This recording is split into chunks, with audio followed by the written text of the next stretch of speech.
बेटा आज की क्लास का पर्पस क्या है? हम लोग जो लास्ट ईयर पेपर हुआ था नीट का, उसको फुल्ली एनालिसिस करेंगे और एक एक क्वेश्चन देखेंगे कैसे करना चाहिए, मतलब how you do it in examination. Let's solve NEET 2020।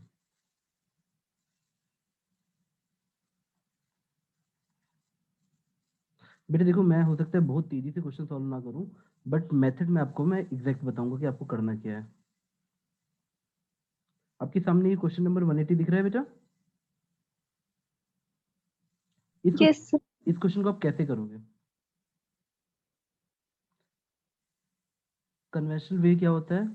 Sir ये नॉट गेट है, ये नॉट गेट है, ये और के आगे नॉट का सिंबल बना है यानी नॉर गेट है। तो एक बच्चा से ट्रुथ टेबल बनाने जाएगा पूरा कि सर अगर ए पे 0 देंगे, फिर बी पे 0 देंगे, फिर आप आउटपुट देखोगे कि ए को दिया, बी को दिया, फिर वाई पे क्या आ रहा है। मेरी बात समझ पा रहे हो? बस अंतर क्या रहना, जब एग्जाम में तुम ये क्वेश्चन करोगे तो what you need to do, जैसे सपोज तुमने ए और बी पे 0 0 दिया है, कर दो, चलो ठीक है, 0 यहाँ दिया, यहाँ 1 मिलेगा, 0 वहाँ यहाँ दिया, नॉट मतलब जस्ट उल्टा करना।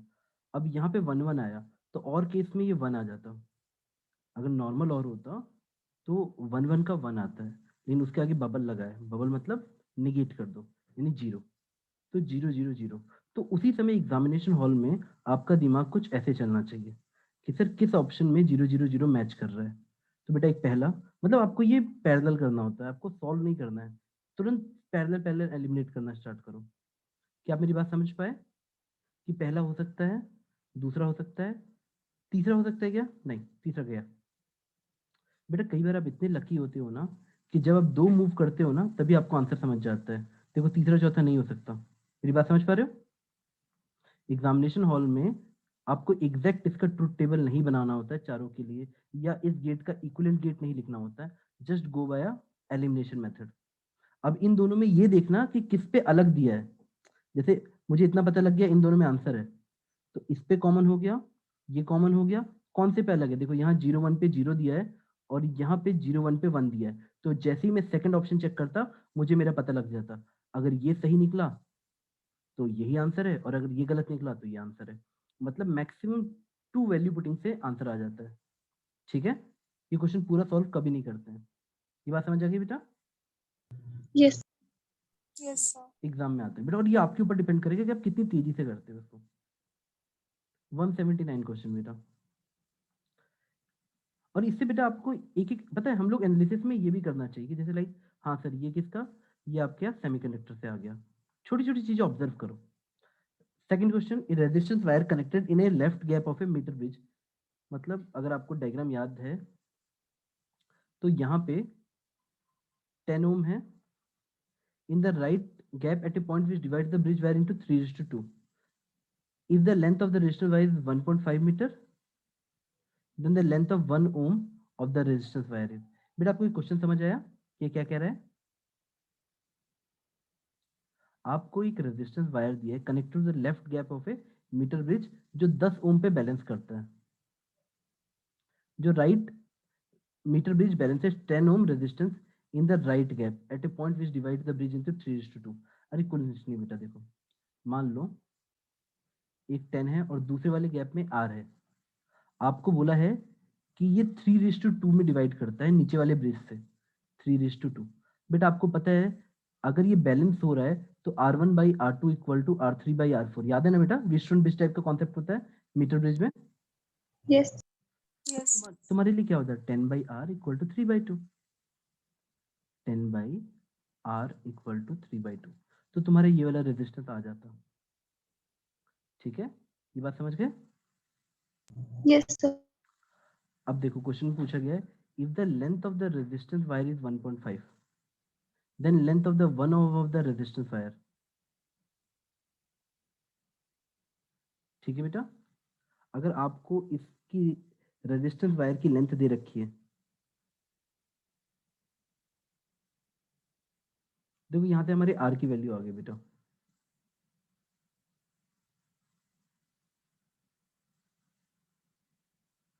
देखो मैंने ये उल्टा बना दिया है, ये आर यहाँ था और ये 10 यहाँ पे। अब देख पा रहे हो ये resistance wire connected in the left gap, ये रेजिस्टेंस वायर है लेफ्ट गैप में है,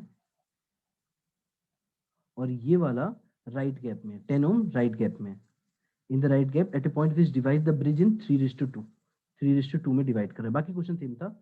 if the length of the resistance wire is 1.5 meter, then length of the 1 ohm बेटा।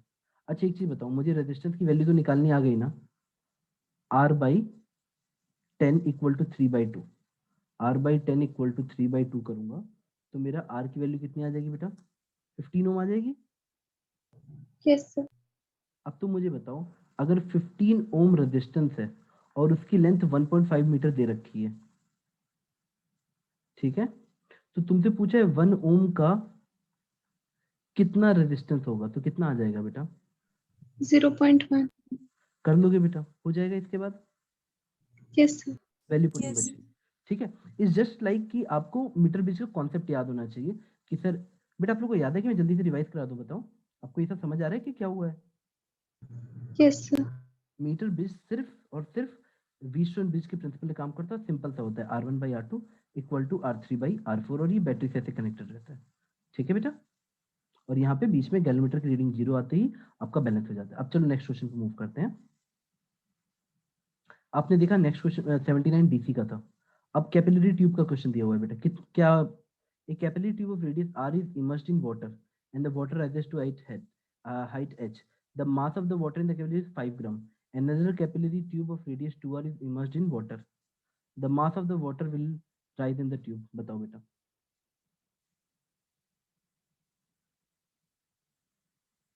किसी को डेरिवेशन याद है? देखो बेटा, अगर आप लोग डेरिवेशन करते हो ना तो तुम्हें बड़ी ब्यूटीफुल चीजें ऑब्जर्व होंगी।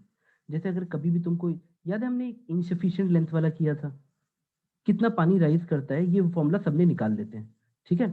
लेकिन तुमको इसके बगल में एक बार इनसफिशिएंट लेंथ वाला बताया था। तो जब तुम डेरिवेशन पे ध्यान दोगे तो हमेशा ऐसे होता है कि h into R equal to constant, याद है बेटा? Yes, sir. तो तुम इस, अगर कोई बच्चा डेरिवेशन से करता है तो उसके लिए ये लॉजिक याद रह जाता है उसको। अच्छा, हाइट और रेडियस का, रेडियस ऑफ द कैपिलरी का मतलब ये जो रेडियस बनेगा मेनिस्कस का, उसके बीच में ये कांस्टेंट रहता है बेटा, ठीक है। अब आराम से करते हैं। अब देखो, another capillary of radius 2r दे रखा है, mass of the water will rise. पहले वाले से सोचो बेटा, मैं ऐसे बताता हूँ बेटा, h इंटू आर दोनों तरफ कांस्टेंट है। पहले हाइट कितनी है, water rises to height h, मान लेते हैं रेडियस 2r। अगली बार हाइट कितनी है, h डैश मान लेते हैं। रेडियस कितना दे रखा है बेटा, बताओ, 2r ना, तो h डैश कितना आ जाएगा बताओ।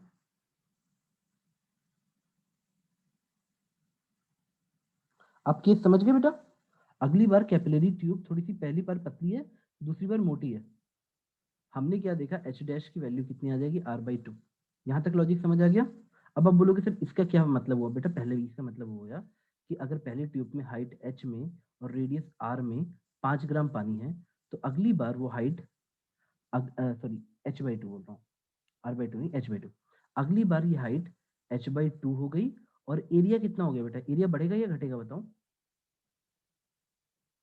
बेटा? अगर रेडियस r से 2r कर दोगे तो पहली बार जो एरिया a होगा, अगली बार वो एरिया कितना हो जाएगा, 4a हो जाएगा। Yes, sir. तो तुम मुझे बताओ, अगर h इंटू ए वॉल्यूम वाइज सोचो, h इंटू ए 5 ग्राम है, तो h/2 इंटू 4a कितना ग्राम होगा बेटा? h/2 इंटू 4a करोगे तो 2h आ जाएगा। अगर ha 5 ग्राम है तो 2ha कितना होगा बेटा? क्लियर हुआ क्वेश्चन? Yes. Yes. तो बेटा जब भी तुम किसी फॉर्मूले को देखो ना तो उसमें ये पहचानो, क्योंकि क्वेश्चन बताने के लिए बड़ा जरूरी होता है वो देखते हैं कि वेरिएबल कौन कौन से हैं। जब तुम क्वेश्चन सॉल्व करो तो उसमें वेरिएबल पे बहुत विशेष ध्यान रखो कि व्हाट दे आर डूइंग। चलो अब क्वेश्चन नंबर नेक्स्ट पे मूव करते हैं। और एग्जाम में सब ओरली करना होता है, नीट के पेपर में you need not to solve all this question. अब देखो, प्रोपोर्शन पे खेलो, टिक करो, आगे बढ़ जाओ। A ball is thrown vertically downward with speed of 20 metre from the top of a tower. If hit the ground after some time with a velocity of 80, the height of the tower. बेटा ये question कितनी जल्दी कर सकते हो आप, G10 लेना है। इनिशियल वेलोसिटी 20 दे रखी है, फाइनल वेलोसिटी 80 है बेटा, तो क्या फॉर्मूला लगाओगे? 80 square minus 20 square, v square minus 2 square equal to 2s लगा दोगे। एक्सेलरेशन की वैल्यू g है और s मतलब हाइट ऑफ द टावर आ गया। तो क्या ये क्वेश्चन बच्चा नहीं कर लेगा बेटा कोई भी? Yes, sir. तो ये क्वेश्चन मैं छोड़ दे रहा हूँ बेटा, बहुत सिली क्वेश्चन, मतलब ऐसे क्वेश्चन आप खोज के करा करो जिससे आपको एक सेंस ऑफ अचीवमेंट। बेटा नीट का पेपर देना है जस्ट लाइक आपके सामने एक बबल रैप है जिसमें 180 क्वेश्चन है, आपको बबल फोड़ने हैं। जितनी जल्दी जल्दी बबल फोड़ोगे, जो इजी वाला लगे वो करते हुए किसी तरह पहले 2 आवर में फर्स्ट 120 बबल्स, ये टारगेट लेके चलो। इजी वाले हाई रैंक के लिए फाइट है बेटा, बट अगर आपने 2 घंटे में 120 क्वेश्चन कर लिए और आखिरी का 1 घंटा सिर्फ ईमानदारी से लगे रहे, तो बेटा आपके चांसेस बहुत ज्यादा हो जाते हैं।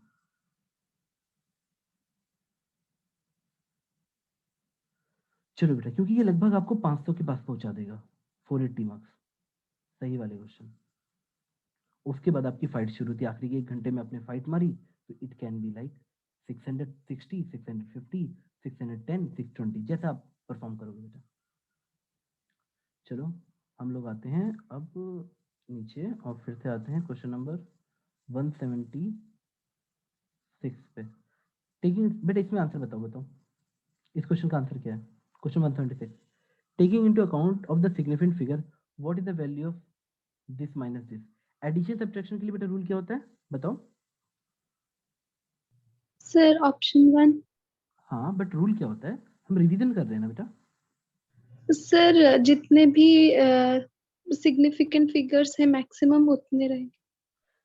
नहीं बेटा देखो, मैं ऐसे समझाता हूँ, मल्टीप्लीकेशन और डिवीजन में आपको लीस्ट सिग्निफिकेंट फिगर देखना होता है, लीस्ट सिग्निफिकेंट फिगर, ठीक है। जैसे लाइक 0.1 इंटू 22 करोगे तो आखिरी के आंसर में इसमें एक सिग्निफिकेंट फिगर है, इसमें 2 है, तो आखिरी में आंसर में 1 होना चाहिए। क्या आपको मेरी बात समझ आए कि 0.1 इंटू 22 किया आपने, तो 2.2 लिखने की जगह आप you will write only 2। Clear है? लेकिन जब हम सब्ट्रैक्शन करते हैं तो हमको डेसिमल के बाद देखना होता है किसमें मिनिमम। इसमें डेसिमल के बाद कितने, 2, और इसमें डेसिमल के बाद कितने बेटा, 4 हैं। तो हमारा आंसर किसमें होना चाहिए? हमारा आंसर आना चाहिए डेसिमल के बाद 2 सिग्निफिकेंट फिगर में। तो किसमें दिया है सिर्फ, ये क्वेश्चन में आपको सब्ट्रैक्शन भी नहीं करना होता है। What you need to do, ये देखना कि डेसिमल के बाद कितने। अब देखो इसमें क्या अंतर, इन दोनों में क्या अंतर है, कोई बच्चा बता पाएगा? What is the difference between? Take your time बेटा, देखो ये सिर्फ एडिशन सब्ट्रैक्शन में आप डेसिमल के बाद देखना, लीस्ट वाले देखते हैं। जैसे इसके में 2 हैं और इसमें 1 2 3 4 है, तो आंसर है कि डेसिमल के बाद 2 होने चाहिए। देखो पहला वाला तो देखे ही मत, दूसरे वाले में 2 हैं, चलो ठीक है, तीसरे वाले में 3 हैं, तो आप आंसर किसको टिक कर दोगे? समझ गए? Yes. तो सिग्निफिकेंट फिगर का 3-4 मिनट करके रिवीजन कर लो। देखो you have to pick your easy targets. अगर आप, चलो फिजिक्स में ही बोल रहा हूँ, मैंने आपको बोला 45 क्वेश्चन है, इजी पिकिंग के 30 से 35 क्वेश्चन होते हैं। ये तब हो पाएंगे जब हर चैप्टर के सारे बेसिक कॉन्सेप्ट आपके क्लियर होंगे, इजी वाले, हार्ड वाले भी नहीं, बेसिक बेसिक कॉन्सेप्ट क्लियर होंगे। अब धनाधन ये 30-35 क्वेश्चन कर लोगे। चलो नेक्स्ट क्वेश्चन पे आते हैं। An electron is accelerated from rest through potential of volt v, if the de Broglie wavelength is this much, the potential difference is. बेटा क्या सबको ये फॉर्मूला याद है मैटर वेव के लिए, लैम्डा इक्वल टू h/p, याद है? Yes. तो ठीक है, अगर मुझे मोमेंटम चाहिए बेटा, मुझे एक इलेक्ट्रॉन को v वोल्ट से पास कराओगे तो उसमें वर्क डन होगा पोटेंशियल डिफरेंस इनटू E। बेटा ये बात समझ आई? Net work done equal to change in kinetic energy. अगर रेस्ट में था पहले, फ्रॉम रेस्ट, तो उसकी चेंज इन काइनेटिक एनर्जी इतनी आ जाएगी, फाइनल माइनस इनिशियल, इनिशियल 0, इतनी आ गई, VE आया बेटा। यानी final kinetic energy is only potential difference into E। अब बेटा मैं बच्चों की तरह बोलूंगा कि सर हम लोगों ने पढ़ा था बचपन में कि जो हमारा मोमेंटम होता है उसको हम ऐसे लिख सकते हैं √2 काइनेटिक एनर्जी इनटू मास। बेटा याद है आपको? अरे बेटा इतना इजी होता है कि काइनेटिक एनर्जी को हाफ mv² लिखो और मोमेंटम को mv लिखो, कुछ मत करो, यहां से v उठा के यहां पुट कर दो, you will get this relation. ठीक है? अगर आपको ये रिलेशन मिल गया तो लैम्डा इक्वल टू h/p की जगह क्या लिख दोगे? √2 km, और k की जगह क्या लिख दोगे? v इंटू ई। क्या बेटा अब ये क्वेश्चन कर लोगे आप लोग, हाँ या ना? Yes sir. लेकिन बेटा एक चीज बताओ, एक टीचर को अलग क्या करता है कि देखो, एक टीचर को ये बताना है कि ऐसे डेरिवेशन होती है, ये आता है, लेकिन एक स्टूडेंट को जिसको एग्जाम लिखना है उसको कैसे बिहेव करना चाहिए कि अच्छा सर एच कांस्टेंट है, सर ई कांस्टेंट है, एम कांस्टेंट है, मास ऑफ इलेक्ट्रॉन, तो क्यों ना मैं सारा फ्रैक्शन याद कर लूं बेटा। कितना आंसर आ जाएगा बेटा बताओ? आपको ये चीजें याद होनी चाहिए कि सर सब कुछ कांस्टेंट लेके सिर्फ रूट भी नीचे आना चाहिए वोल्टेज, और वो अगर आपको दिया है तो उसी फॉर्म में आप आंसर लिख दोगे। मेरी बात समझे बेटा? आपको देखो लैम्डा दिया है, अगर आपको एग्जैक्टली पता होता कि कैसे निकालते हैं तो आपका आंसर आ जाता। घर में ये सब वैल्यू पुटिंग कर लो और सिर्फ इस फॉर्म में याद रखना कि हाँ, याद रखना एंगस्ट्रॉम में आंसर दिया है या आपका सेंटीमीटर में दिया है। आप जहां से नोट कर रहे हो हर बुक में अलग अलग यूनिट रहती है, तो तुम ऐसा ही यूनिट का ख्याल रख लेना। जैसे यहाँ नैनोमीटर दिया है तो उसको यूज कर लेना बेटा, नैनो की जगह 10⁻⁻9 रख लेना।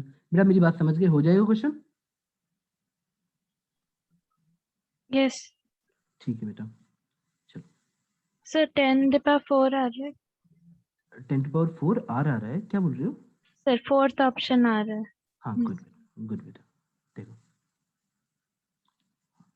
चलो हम आगे बढ़ते हैं बेटा। नेक्स्ट क्वेश्चन में देखो, the quantities of heat required to raise the temperature of two solids copper sphere of radius R1 and R2। देखो रेडियस का रेशियो दे रखा है through 1 kelvin are in ratio. बताओ अब तुम बोलोगे सर ये क्वेश्चन क्या है, मुझे बिल्कुल समझ नहीं आया। बेटे ये तुमसे सिंपली इतना पूछ रहा है कि अगर मैं डेल्टा टी बढ़ाना चाहता हूँ 1 डिग्री तो हीट कितनी चाहिए होगी। तुम बेटा सबसे बेसिक फॉर्मूला याद करो, delta Q equal to M S delta T. ये बात समझ आई? बात समझ आई? अब देखो Yes. मुझसे delta Q1 by delta Q2 पूछा है दो डिफरेंट स्फीयर के लिए। बेटा एस तो दोनों के लिए सेम होगा अगर सेम मटेरियल का बना है, कॉपर का बना है। देखो डेल्टा टी 1 डिग्री केल्विन दोनों के लिए सेम होगा, तो आंसर आ जाएगा delta Q1 by delta Q2 is nothing but M1 by M2। ठीक है, और मास कैसे निकालते हैं बेटा? डेंसिटी इंटू वॉल्यूम, डेंसिटी भी दोनों के लिए सेम आ गई, और वॉल्यूम निकालने के लिए 4/3 पाई R1 क्यूब, और अगले वाले के लिए 4/3 पाई R2 की जगह बस क्या लिख दोगे, मतलब पुट कर दोगे बेटा ये वैल्यू, सब कैंसिल हो जाएगा, आपका आंसर आ जाएगा। हो गया बेटा, छोड़ दें? Yes, sir. Yes. ठीक है, तो देखो इतना सिंपल सा फॉर्मूला भी आपको पता है तो आप एक क्वेश्चन कर सकते हो। पूरी फाइट जो आप लोग मारते हो ना बेटा, वो 550 मार्क्स तक होती ही नहीं है, ट्रस्ट मी बेटा। 450 से 550 मार्क्स के बीच की फाइट को हम लोग ये कहते हैं बच्चा नॉट सिंसियर। अगर किसी की 400 से नीचे डिप करेंगे तो उसने 11 12 का बस रिवीजन नहीं किया है। हो सकता है 12th बहुत अच्छे से पढ़ाओ, 11th नहीं पढ़ाओ, लेकिन अगर एक बच्चा सारा बेसिक खत्म कर लेता है तो ऑलवेज वो इस नंबर में आएगा, 450 टू 550। अब इसके बाद से मार्क्स पढ़ाने हैं तुमको, देन तुम्हें सारे अच्छे केसेस करने पड़ेंगे। चलो 174 से हम आगे बढ़ते हैं। यहाँ पे बेटा drift, a charge particle having drift velocity दे रखी है इन इलेक्ट्रिक फील्ड। हाँ बेटा मोबिलिटी का फॉर्मूला बताओ क्या आता है बेटा? मोबिलिटी इज डिफाइंड एज, बेटा हम कितने फ्री हैं, हमारी जितनी ज्यादा ड्रिफ्ट वेलोसिटी होती है पर यूनिट इलेक्ट्रिक फील्ड, याद आया? Yes. देखो ना मोबिलिटी मतलब कितनी चंचलता है हमें, किसी भी कोई भी चार्ज कैरियर हो या कोई भी इलेक्ट्रॉन मोशन में हो तो हम इस तरीके से डिफाइन करते हैं कि कितनी कम इलेक्ट्रिक फील्ड में कितनी ज्यादा वेलोसिटी मिल जाए, ड्रिफ्ट हो जाए। निकाल लोगे बेटा? तो सोचो ना अगर कोई करंट इलेक्ट्रिसिटी का सिर्फ और सिर्फ फॉर्मूला चार्ट भी बनाया हुआ है तो वो तो दनादन क्वेश्चन करेगा। अब देखो बेटा मैं वैल्यू पुटिंग में नहीं जा रहा, आप लोग कर लोगे ना, छोड़ दे बेटा? Yes. बेटा Yes, sir.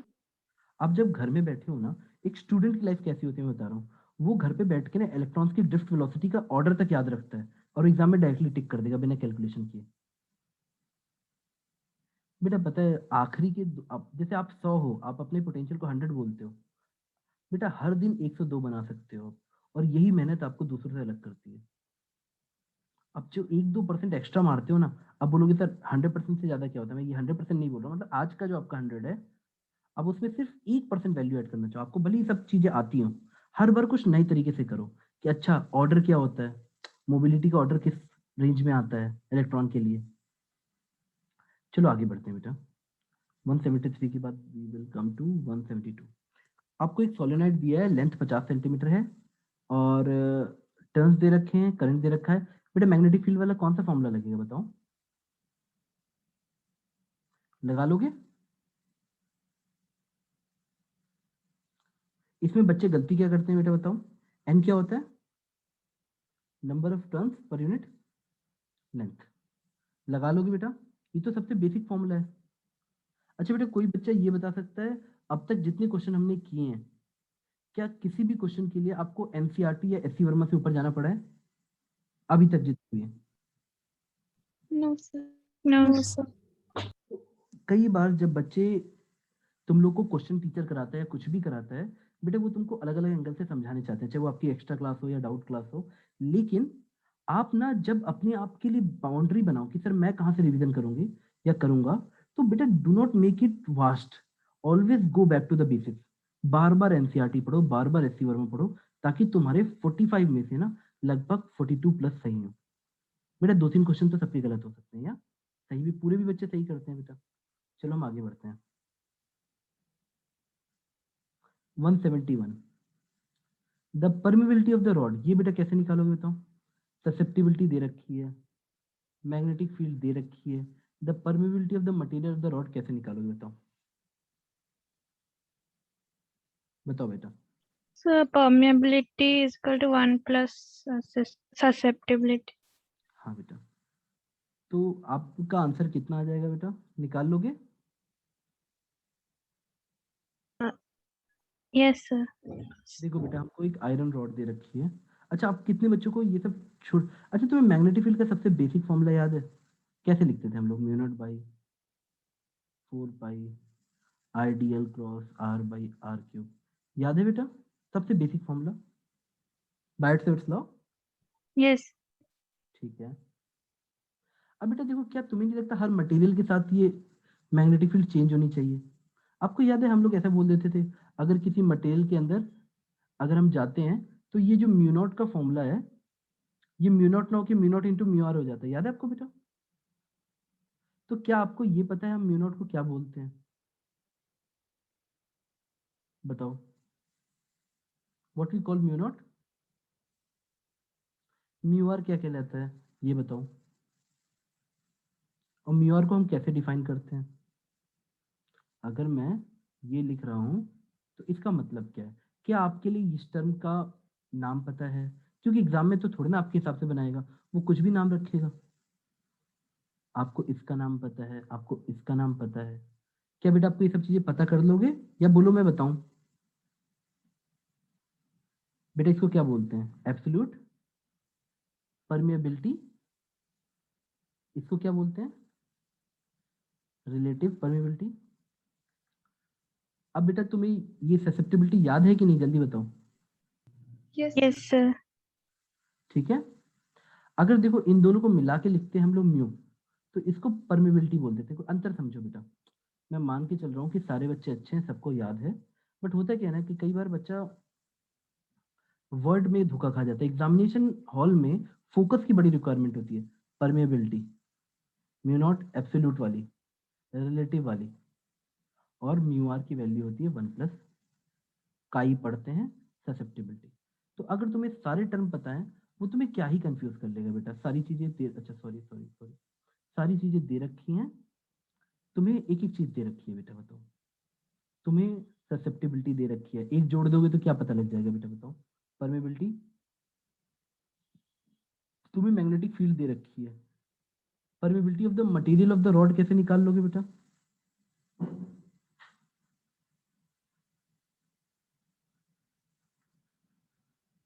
Sir mu naught का वैल्यू दिया है, उस पे म्यू आर इंटू कर दी। देखो ये क्या दिया है तुम्हें बताओ? काई दिया है, ससेप्टिबिलिटी तो म्यू आर कितना आ गया? 1 प्लस ससेप्टिबिलिटी 600। वेरी गुड बेटा, ठीक है। अब हमसे पूछा permeability of the material. Permeability का मतलब होता है mu naught into mu R. कर लोगे? यस। तो क्या हम लोग को इसकी जरूरत पड़ रही है? नो। नो। मेरी बात समझ गए? अगर एक बच्चा कॉन्सेप्चुअली स्ट्रांग है तो इसको ये सब टर्म कंफ्यूज नहीं करेंगे, उसके लिए तो ये बेसिक एनसीईआरटी फॉर्मूला लिस्ट के क्वेश्चन है। और बेटा अगर आप लोग ये सब की डेरिवेशन भी भूल गए तो आप मुझे बताना, मैं सारा आपको दोबारा करा दूंगा। जो भी आपको ऐसे लगता है ना कि सर से पूछेंगे, ये सब मार्क कर लो कि सर ये कहाँ से आया, जो आपके मन में डाउट है आप दोबारा पूछ लो। रिवीजन में आप कंसोलिडेट करते हो कि क्या क्या चीजें आपने अच्छे से पढ़ ली हैं और क्या क्या चीजें आपकी अच्छे से नहीं हुई हैं। बेटा 170 का आंसर बताओ। आपको डाइपोल मूवमेंट दे रखा है, electrical potential due to dipole at distance 0.6 meter पूछा है from the centre of dipole, make an angle 60 degree. तो मुझे बताओ बेटा, अगर मैं आपको डाइपोल वेक्टर में यहाँ पे आप माइनस क्यू मान लो, यहाँ प्लस क्यू मान लो, ये एंगल थीटा ले लो और ये सेंटर ऑफ द डाइपोल ले लो, ये आर दूरी ले लो। बेटा यहाँ पे what is the formula of potential, जल्दी बताओ। अगर मेरा आर वेक्टर में और डाइपोल में एंगल थीटा 60 डिग्री दिया हुआ है, ये आर की वैल्यू 0.6 मीटर दे रखी है, तो what is the formula for this potential बेटा बताओ। kp cos theta by r square। हाँ बेटा, बेटा आप लोगों को ये सब टर्म पूरे याद होने चाहिए अच्छे से, ठीक है। और ये सिर्फ डाइपोल के लिए ट्रू है क्योंकि ये अप्रोक्सीमेटेड रिजल्ट होता है। आपको हर चीज के लिए कॉन्शियस रहना है, ऐसा नहीं कि माइनस क्यू दिया है प्लस क्यू दिया है और आपसे पूछ लिया तो आप आंसर से लिख दोगे। It has to be written like dipole, dipole होना चाहिए मेंशन, मतलब this distance should be very small as compare to R. अब बताओ कितना टाइम लगेगा बेटा, के की वैल्यू सबको पता रहती है, व्हाट इज के। पी मतलब डाइपोल मोमेंट दे रखा है तुमको, के की वैल्यू दे रखी है, क्वेश्चन में क्या लेनी है, के भी दिया है, पी भी दिया है। अब क्या वो तुमको क्या दे दे बताओ बेटा, आर भी दे रखा है, पोटेंशियली तो पूछा है। It's just a simple calculation based question, hardly it will take 30 second to 45 second अगर आप स्टूडेंट मोड में हो तो। अगर डेली पेन उठा के 15-20 क्वेश्चन सॉल्व करते हो तो it is just a matter of 30 to 45 second in the examination. समझ आ गया बेटा? Yes, sir. बेटा प्लीज जल्दी से फॉर्मूला लिस्ट तैयार कर लो, give NCERT quick revision, it's not that hard. आपको दिया है LCR circuit. LCR circuit is connected to AC source where L is removed the phase difference between the current and the voltage। अब बेटा ये कुछ लिखा है, आई सपोज ये पाई बाय 2 लिखा है, ठीक है। If C is removed from the circuit, the phase difference is again pi by 2, the power factor of the circuit is। बेटा मुझे नहीं पता, ये मैंने पाई बाय 2 एज्यूम कर लिया क्योंकि हम स्प्रिंट या कुछ दे नहीं रखा है। अरे क्वेश्चन में क्या दिया है देखो, रेजिस्टिव सर्किट, इंडक्टिव सर्किट और कैपेसिटिव सर्किट, LCR सर्किट है। आपसे बोला है व्हेन L इज रिमूव, जब L हटा दोगे तो RC सर्किट बन जाएगा। Phase difference between current and voltages, बेटा अब जरूरी कुछ होगा, पाई बाई समथिंग या कुछ होगा, I am assuming pi by 2। अगर मैं बेटा, क्या आप लोगों को ये फेज डिफरेंस ये सब आता है? देखो अगर डाटा मान लो पता नहीं क्या दिया तो कोई एक एज्यूम करके मैं करा देता हूँ। देखो कभी भी याद रखना, कभी भी तुम्हारा ये दिया हुआ है R L C, तो तुम इस सिविल वर्ड को याद रख सकते हो। अगर तुम्हें क्लासेस अच्छे से की हैं तो सिविल वर्ड में क्या सिखाया था, in capacitor current leads voltage by 90 degree, और इन इंडक्टर वोल्टेज आ गया बेटा बाय करंट 90 डिग्री। इसलिए civil word is very very beautiful. अगर आपको क्वेश्चन करना हो, वो आपसे बोलता है कि आर हटा देते हैं, सॉरी एल हटा देते हैं, तो कैसा सर्किट बन गया, आरसी सर्किट बना। बेटा मेरी बात समझे? Yes. अब मेरे को नहीं पता वहां पे क्या लिखा है, हो सकता है पाई बाई 4 लिखा हो क्योंकि वो मिसप्रिंट है, पाई के नीचे क्या नहीं पता। मान लो बोला होता कि इस समय एंगल कितना है, पाई बाई 4 है करंट और वोल्टेज के बीच में। बेटा इसका मतलब भी समझना, current is always defined as जो भी आपने सप्लाई किया है। जैसे मान लो आपने इस पूरे सर्किट को एक एसी सप्लाई दिया होता, सपोज वो V naught sine omega T type का होता, तो करंट होता है गिवन वोल्टेज, उस समय जो भी इंस्टेंटेनियस वोल्टेज है अपॉन इम्पिडेंस। बेटा बच्चे अच्छे से समझना इम्पिडेंस का मतलब क्या है। इम्पिडेंस मतलब होता है, जेड को तुम ऐसे समझना, ये जैसे मान लो ये 20 दिया है, ये एल की वैल्यू तुम्हें 30 मिली हेनरी या कुछ दे रखी है, और कैपेसिटर भी ऐसे तुम्हें माइक्रोफराड में दे रखा है। तो पहले इन दोनों का ना तुम ओम वाला भाई बहन निकाल लेना इनका। जैसे ये जो भी दिया है इसको ओमेगा एल बना देना, ओमेगा बेटा इसकी एंगुलर फ्रीक्वेंसी होगी जो तुम्हें यहाँ से मिलेगी। ओमेगा एल बना के तुमको एक्सएल मिलेगा, और यहाँ से 1/ओमेगा c निकाल के तुम्हें इसका मिलेगा। मान लो ये 10 ओम आया, ये 20 ओम आया, तो बस तुमको एक छोटी सी बात का और ख्याल रख लेना होता है कि एल और सी का बिहेवियर उल्टा होता है। मतलब जब मैं रेजिस्टेंस के लिए सिर्फ लिखूंगा 20 ओम, ये रियल नंबर है, लेकिन जब मैं इंडक्टर के लिए लिखता हूँ तो तुम जब इसको लिखते हो तो बस ऐसे याद कर लो, J omega L, where J is nothing but iota, जो हम पढ़ते थे, या आई नाम से जो भी तुमने पढ़ा हो, ये होता है जे। और इसके लिए 1/ओमेगा सी नहीं होता है, -j/ओमेगा सी होता है। तब तुम्हें ये पता रहेगा कि भाई जो भी है capacitor is just like opposite of inductor, but ये दोनों इमेजिनरी होते हैं और ये रियल, और इसका सिर्फ रिलेशन होता है। एक्चुअली में एनर्जी लॉस सिर्फ रेजिस्टेंस के क्रॉस होती है, ये दोनों सिर्फ potential energy, sorry kinetic energy और पोटेंशियल एनर्जी स्टोर कर रहे होते हैं, इसलिए ये इमेजिनरी नंबर रहते हैं, ये एनर्जी खाते नहीं है। क्या तुम्हें मेरी बात समझ आई बेटा? Yes. तो अगर मान लो मुझे उन्होंने एंगल दिया होता, सपोज मुझे बोला होता कि इंडक्टर हटाने पे आपका एंगल π/4 हो जाता है वोल्टेज और करंट के बीच में। बेटा वोल्टेज जो भी एंगल पे है, सपोज 0 एंगल पे है, अगर मैं उसको जेड से डिवाइड करूं, यानी सपोज 20 प्लस ये वाला कंपोनेंट हटा दिया तुमने इंडक्टर वाला, तो 20 - j⍵c बचा।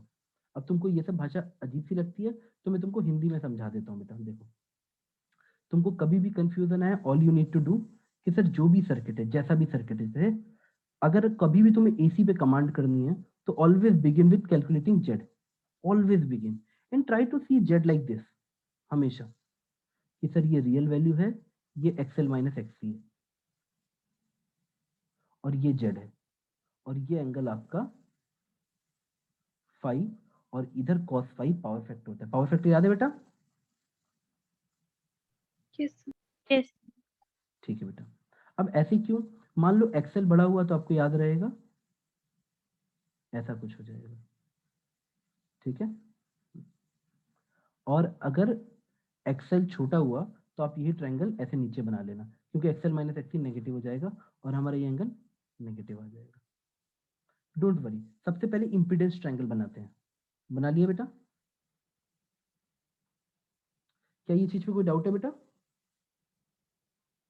No. अच्छा, sir.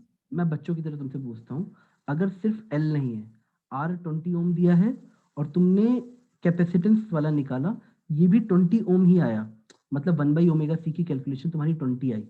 बस क्या तुम ये याद रख सकते हो, जब एक्सेल नहीं होगा तो ये ट्रायंगल बनेगा नीचे की तरफ, एक्सेल है नहीं तो एक्सेल ऐसे समझो कि एक्सेल ऊपर जाता है, XL is like omega L, और ये जो नीचे जाता है एक्सी, वो ऐसा होता है -j, मतलब वाई एक्सिस को j मान लो, -1/ओमेगा c। तो जब मेरा ये है ही नहीं पिक्चर में, तो सिर्फ ऐसा ट्रायंगल बनेगा 1/ओमेगा c और r वाला, और ये बनेगा आपका z। क्या ये बात समझ पाए बेटा? Yes.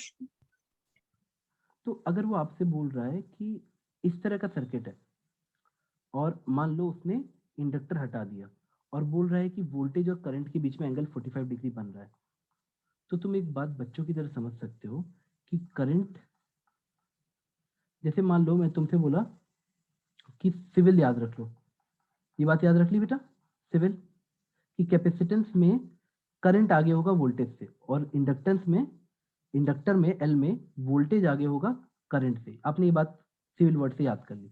अब बिल्कुल कॉमन सेंस की बात है कि सर अगर मैं मान लूं मेरे किसी भी सर्किट में वोल्टेज और करंट के बीच में एंगल क्या बनेगा, मैं तुमसे बोलता हूँ बेटा, वोल्टेज को ऐसे समझो कि इसका V naught sine omega T, यही इनिशियल फेज है, मतलब यही स्टार्टिंग है।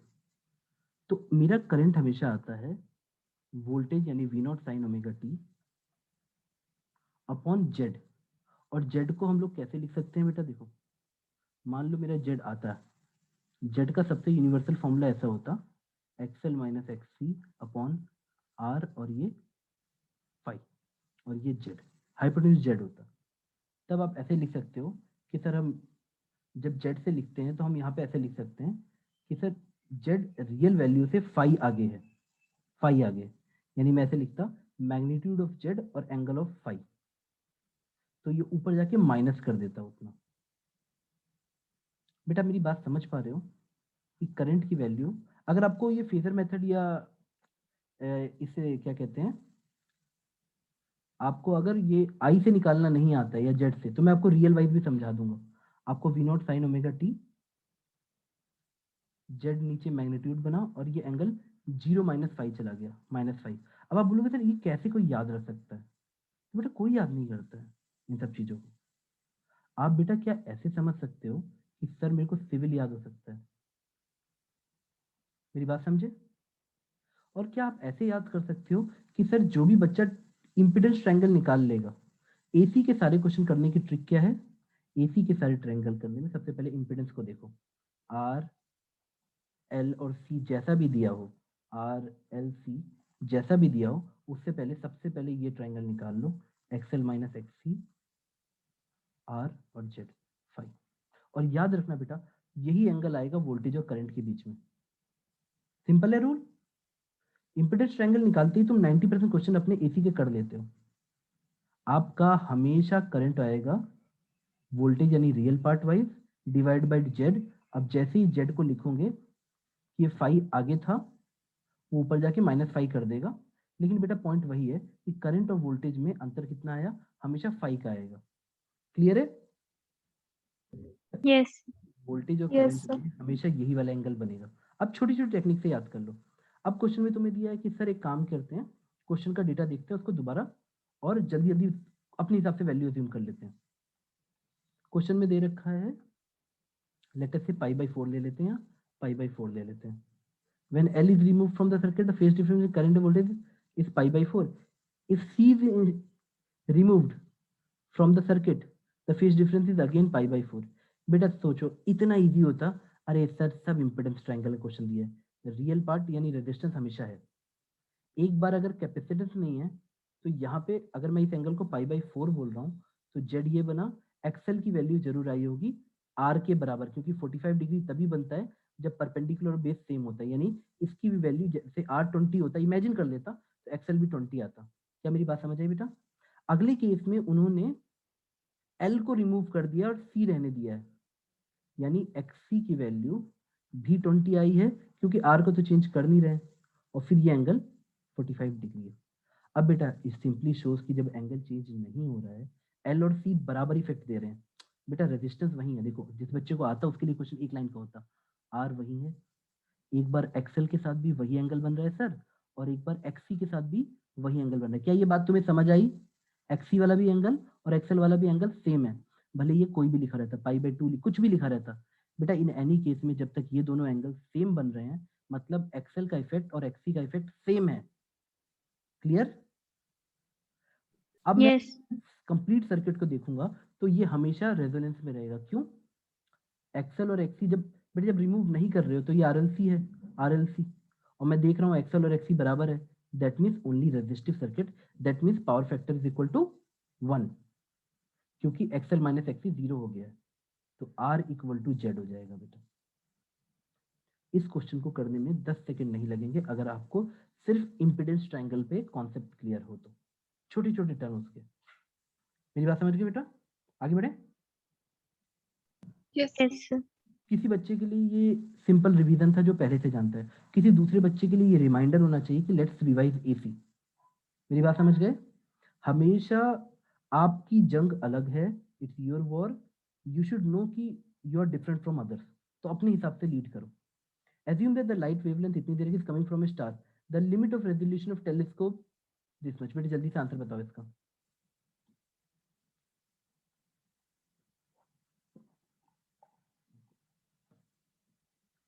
तुमको लाइट की वेवलेंथ दे रखी है, लैम्डा दे रखा है। बेटा रेजोल्यूशन ऑफ टेलीस्कोप का फॉर्मूला बताओ बेटा जल्दी से। D/1.22 into lambda. क्या तुमको एनसीईआरटी में फॉर्मूला दिया हुआ है बेटा? दिया हुआ है ना? Yes, sir. बेटा अगर हम लोग एनसीईआरटी के सारे फॉर्मूले की एक लिस्ट बना लेंगे, हाँ किसी को ये नहीं पता है कि सर रेजोल्यूशन क्या है, तब बेटा मैं तुम्हारी पूरी हेल्प करूंगा। निकालते कैसे हैं? तुमको अगर ये सब चीजें नहीं पता हैं तो तुम मुझसे पूछो लेकिन बेटा मान लो अगर एग्जाम में क्वेश्चन आ रहा है तो बेटा कितना ही टाइम लगेगा इस क्वेश्चन को सॉल्व करने में आपको? बेटा मेरी बात समझे?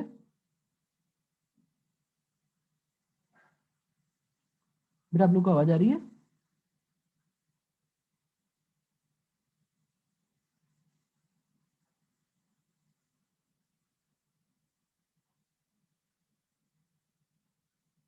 बेटा आप लोग को आवाज आ रही है? Yes. ओके ओके बेटा ठीक है। देखो बेटा आप लोग कुछ मत करो, आप सिर्फ एनसीईआरटी लेके एक बार सारे फॉर्मूले पढ़ जाओ, एक बार सिर्फ। हाँ अगर तुमको बेटा कभी ये मन नहीं करे ना कि सर मुझे नहीं समझ आ रहा कि ये रेजोल्यूशन का फॉर्मूला लिखा है क्या मतलब है इसका, ये आता कहाँ से है, मुझे ये बता दो बस कि जैसे ये फॉर्मूला लिखा हुआ है तो ये क्या है, ए क्या है सर, लैम्डा क्या है, और सर इसकी डेरिवेशन कैसी होती है, तब बेटा आई एम योर फ्रेंड, मुझे तुरंत बोलो, I will teach you. But अगर ये क्वेश्चन तुम्हें दिखाता है कि कितने डायरेक्ट क्वेश्चन आते हैं एग्जाम में।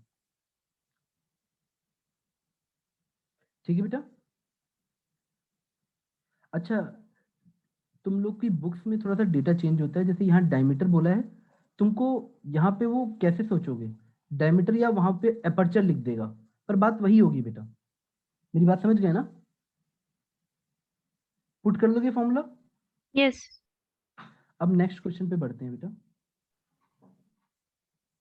डायमेंशन ऑफ स्ट्रेस आर, बताओ स्ट्रेस का डायमेंशन क्या होना चाहिए? So fourth one. हाँ फोर्स पर यूनिट एरिया। तो क्या ये एक लाइन का क्वेश्चन नहीं है? अब तक तुम मुझे बताओ कितने क्वेश्चन ऐसे हैं जो तुमको अटका सकते थे, शायद 2 आए होंगे या 1 आया होगा या 3 आए होंगे। अगर एक बच्चा एनसीईआरटी की फॉर्मूला लिस्ट बना के सिंपली टीचर्स को वाइवा भी दे देता है ना बेटा। एक सेकंड रुको, पीडीएफ हैंग कर दिए, मैं रीस्टार्ट करता हूँ पीडीएफ को।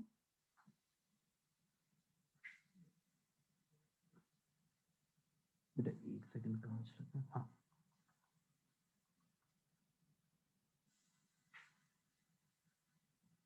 अब हम लोग आते हैं रीस्टार्ट पीडीएफ शेयर।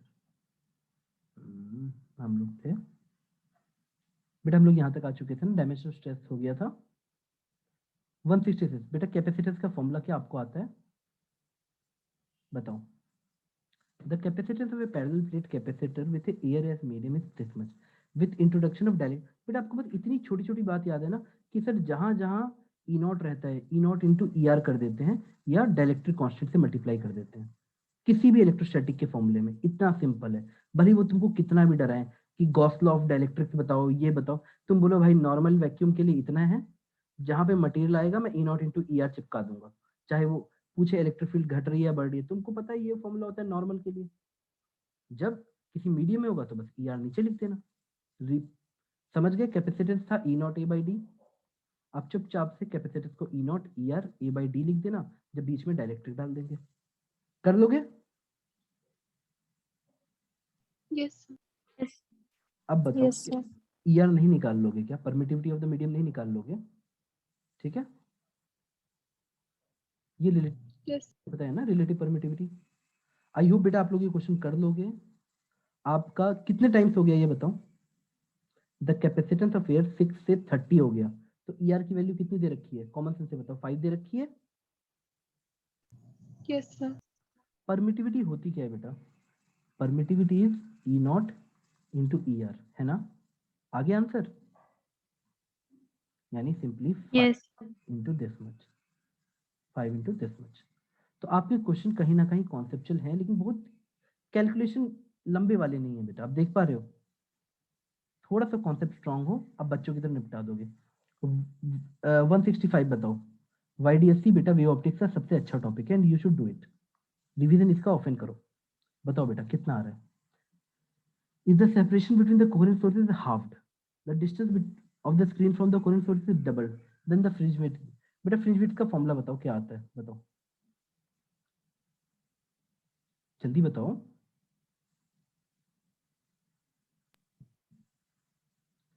बेटा Lambda d upon t. अगर आपको पूरा डायग्राम डेरिवेशन के साथ याद नहीं है तो गलत है बेटा, आपको पता होना चाहिए।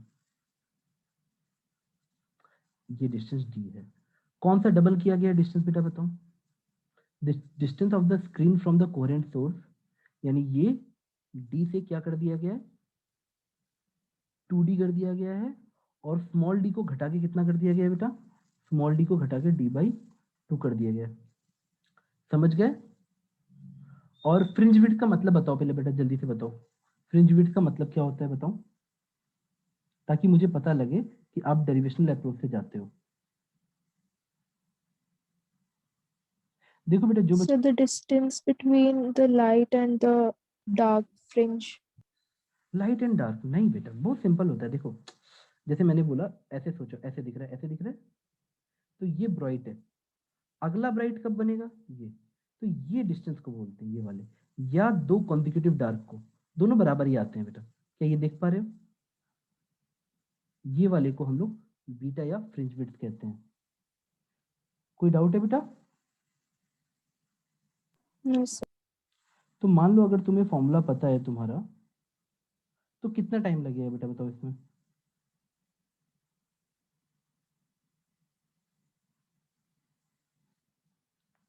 हमारा आंसर कितना आएगा, जल्दी बताओ, 1 2 3 4 में से बताओ। 4 times. ठीक है बेटा, वेरी गुड। कहाँ गया 4 टाइम्स, ये रहा। ठीक है बेटा, प्लीज घर पे बैठ के ना एक एक बार आप मुझे ये तक बताना कि सर पार्ट डिफरेंस कितना आता है। आपको ये सब याद होना चाहिए बेटा, कि सर पार्ट डिफरेंस हमारा आता है। पार्ट डिफरेंस का फॉर्मूला याद है, बताओ, अभी पता लग जाएगा तुम्हें डेरिवेशन दिमाग में है कि नहीं। What was the formula for path difference, बताओ बेटा। ये x1 होता, ये x2 होता, तो ये निकालते थे ना डेरिवेशन करके। What is this path difference, बताओ। Sir, sin theta into d. हाँ चलेगा, साइन थीटा या tan theta approximately into D, small D into tan theta. और अगर टेन थीटा यहाँ पे याद रख सकते हो, ये y और ये d है, ये डिस्टेंस y मान लो, और ये d। ठीक है बेटा, पार्ट डिफरेंस हमारा आ जाएगा d into Y by D. ठीक है, अच्छा है बेटा, गुड। चलो वापस आते हैं बेटा। देखो, मुझे नहीं पता किस बच्चे को क्या स्ट्राइक कर रहा होता है, एक बच्चे को ये स्ट्राइक कर रहा हो, वाईडीएससी रिवाइज करते हैं। मैं बस ये चाहता हूँ कि आप क्लास का पर्पस समझो। एक कॉन्फिडेंस भी जरूरी है कि भाई नीट के क्वेश्चंस दिख रहे हैं मुझे किस ऑर्डर के। अब बेटा बताओ, इसमें कोई टीचर क्या हेल्प कर सकता है आपको, मुझे बताओ। क्या आपको ये याद करा है BB Roy, Great Britain, very good wine? हाँ, मेरी बात समझ। हाँ, अगर तुमको ऐसे नहीं आता है कि सर ये कहना क्या चाहता है, ये क्या कहना चाहता है, तब मैं टीचर तुम्हारी हेल्प कर सकता है बेटा। तुम्हें इन सबके वर्ड्स का मतलब पता है ना बेटा? टेबल याद है एनसीईआरटी की? क्या तुमको आखिरी में गोल्ड लिखा है, गोल्ड का कितना टॉलरेंस होता है बताओ बेटा? So 5%. गोल्ड का 5 रहता है, सिल्वर का कितना रहेगा? 10. 10। और नो कलर का? 20. वेरी गुड बेटा। तो मान लो तुमको गोल्ड लिखा होता तो तुम एक ऑप्शन एलिमिनेट कर सकते थे कि नहीं, बताओ कौन सा एलिमिनेट हो जाता? ये सब सॉल्व ही नहीं करना होता है, कौन सा ऑप्शन एलिमिनेट हो जाता? B1. हाँ, गोल्ड वाला सबसे बेस्ट। बेटा एक बात याद रखना, टॉलरेंस मतलब एरर की तरह या रेंज। अगर मैं आपको कोई रेजिस्टेंस दे रहा हूँ तो ये उसकी रेंज दिखाता है कि मान लो इस कंपनी के आपने ये सारे रजिस्टर चुने, तो वो इस रेंज में रह सकते हैं, ±5% में। तो बी ऑप्शन कट जाता है जब तुम गोल्ड को देखते। अब मुझे बताओ ब्राउन कलर क्या रिप्रेजेंट, अच्छा मैं लिखता हूँ A B into 10⁻C ±D। क्या आप ये फॉर्मूला समझ गए? ये क्या लिखा है, ए क्या रिप्रेजेंट करता है बेटा?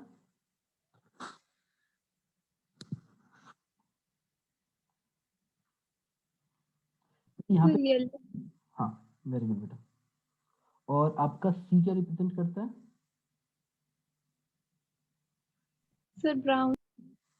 अब मुझे एक चीज बता दो, क्या आप लोग का, हाँ ठीक है, गुड। आपको अगर ये नहीं पता है तो टीचर हेल्प कर सकता है। क्या आपको ये पता है कि इसको लिखते कैसे हैं, बीबी रॉय, ये मतलब क्या होता है, किस नंबर के आगे क्या नंबर रहेगा?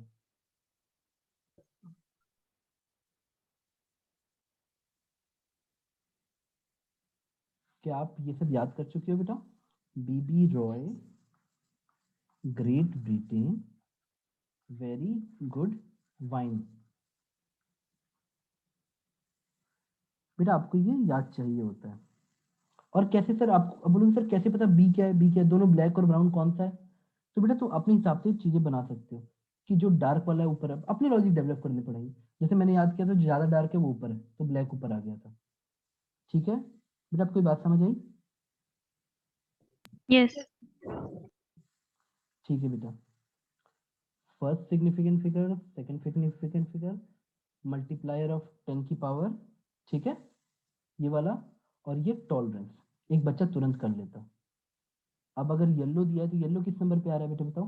1 2 3 4 5, और जीरो से शुरू करोगे तो यहाँ येलो की जगह 4 आएगा। तो सब में 4 दिया, तो 4 से काट नहीं सकते।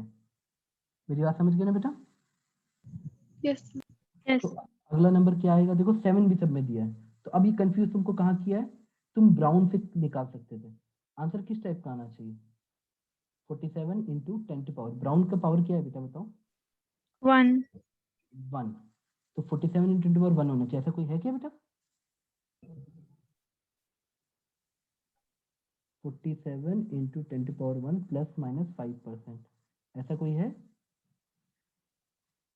बेटा? कौन सा वाला ऑप्शन हो जाएगा बताओ? 47 इंटू 10 फर्स्ट वाला मैच कर रहा है? Yes. ठीक है बेटा। बेटा The kilogram या क्या बेटा? first और अच्छा fourth सॉरी वाला. वो मैंने के नहीं देखा बेटा, ये वाला 470 ना, 4 point sorry 47 into 10 to power 1, ठीक है, ये वाला, इसमें के लिखा था, आई ओवरलुक्ड के। ठीक है, आगे बढ़े बेटा। I will come the point कि अगर आप एनसीईआरटी की गजब रिवीजन करके पर chapter wise topic wise test दे दो तो भी हमारा काम बन जाएगा। अब ये देखो बेटा, ये एनसीईआरटी का ग्राफ है। आपको अगर पेपर देखा है, बुक देखी, ये एनसीईआरटी में ग्राफ दिया हुआ है। Which of the following graph represent the variation of resistivity with temperature of copper? Copper क्या है बेटा? कंडक्टर ना? Yes, sir. तो कंडक्टर का बेटा एक बात बताऊं, आपको ये वाला फॉर्मूला पढ़ाया होगा, R new equal to R naught 1 plus alpha delta T, याद है? Yes. जो ये फॉर्मूला होता है बेटा, रेजिस्टेंस होता क्या है? रेजिस्टेंस किसी भी समय पे रो नॉट एल बाई ए ही तो होता है। तो रेजिस्टिविटी पे भी ये फॉर्मूला जाएगा, resistivity new equal to resistivity old 1 plus alpha delta T.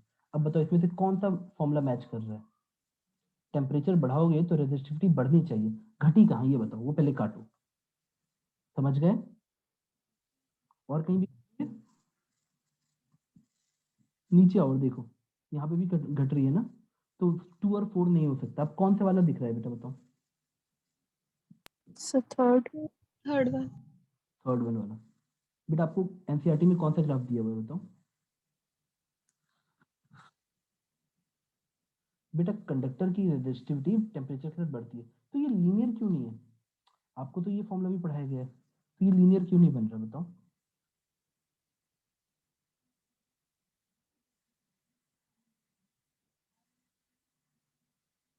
बताओ, देखो ना बेटा, जब टेम्परेचर सबसे मिनिमम हो तो ये कांस्टेंट है, देखो आर नॉट।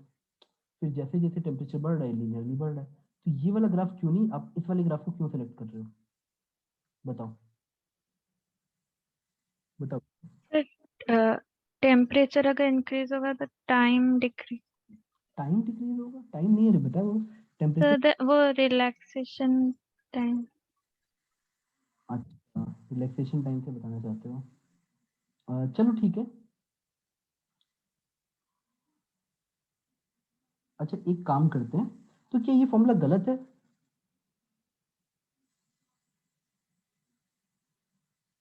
बताओ, क्या ये फॉर्मूला गलत है?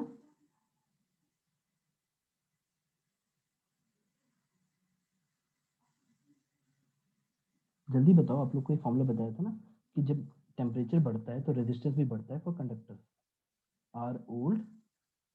तो क्या ये फॉर्मूला गलत है? ये तो सिंपली बता देता है दिस थिंग लाइक।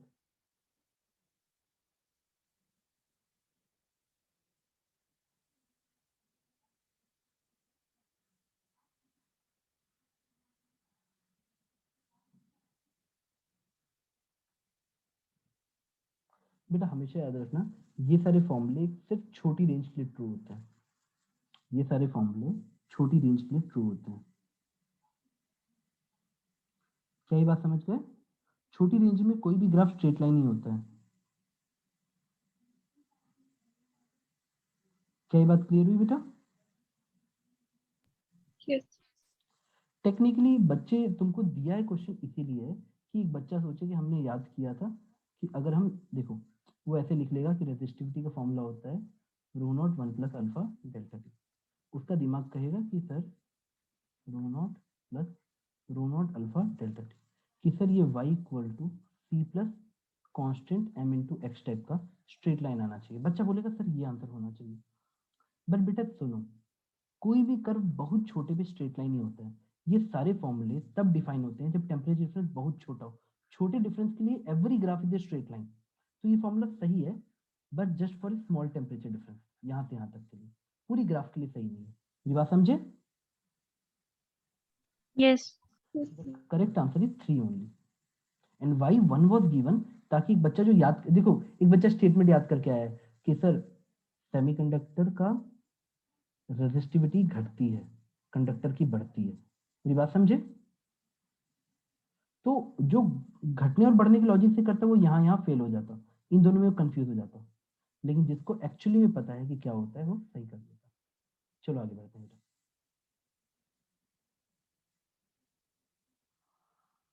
162 बताओ बेटा। कम ऑन फास्ट बेटा फास्ट, खत्म करते हैं ना, पूरा पूरा सेट खत्म करते हैं। Average thermal energy of monatomic gas is, बताओ बेटा क्या फॉर्मूला होता है गैस में? तुम्हें बताओ थर्मल एनर्जी का फॉर्मूला क्या होता है, अगर आपको याद हो। क्या आपको law of equipartition of energy याद है? हाफ केबीटी एनर्जी पर डिग्री ऑफ फ्रीडम। तो मोनोटॉमिक के पास कितनी डिग्री ऑफ फ्रीडम होती है बताओ? मतलब ये तो याद है X Y Z 3 axes, 3 degree of freedom होती है पार्टिकल के पास, मोनोटॉमिक के पास। तो अगर हर डिग्री ऑफ फ्रीडम को हाफ केबीटी मिलेगा तो 3 को कितना मिलेगा? ये बात समझ आ गई? 3 टाइम्स। आपको ये law of equipartition of energy याद होना चाहिए बेटा।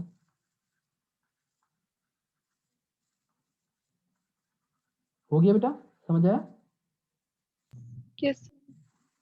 ठीक है बेटा। तो देखो ना कितने, अगर आपको लॉ बहुत छोटी छोटी चीजें याद है, आप तो बिल्कुल पेपर में बिल्कुल आग लगा के आ जाओगे। अगर आप रिवीजन करने अभी भी बैठे हो, अभी से भी स्टार्ट कर रहे हो तो भी बहुत टाइम है बेटा। A wire of length L, area of cross section E is hanging from the fixed support. The length of the wire changes to L1. ठीक है, L से L1 हो गया। When the mass is suspended from its free end, पहले यहाँ पे मास नहीं था, अब मास टांग दिया। The expression of young modulus is, बेटा कोई बच्चा कर लेगा कि नहीं कर लेगा बताओ? उसको यंग मॉडुलस का फॉर्मूला भी पता हो, स्ट्रेस बाय स्ट्रेन, फोर्स क्या लगा रहा है mg बाय एरिया। एरिया हम मानते हैं वायर का चेंज नहीं होता है, सिग्निफिकेंटली होता है बट उतना नहीं होता है, कम होता है, लेंथ ज्यादा चेंज होती है, डेल्टा एल बाई एल। तो आपका आंसर आ जाएगा बेटा।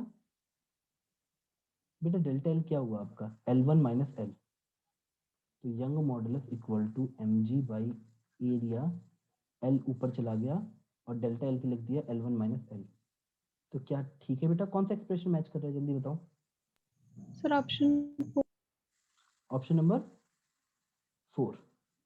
ठीक है बेटा, हम आगे बढ़ते हैं। कहाँ गए हम लोग? 161। अब गए हम लोग, हाँ बेटा ये क्वेश्चन में तो आप लोग को तो याद होना चाहिए बेटा।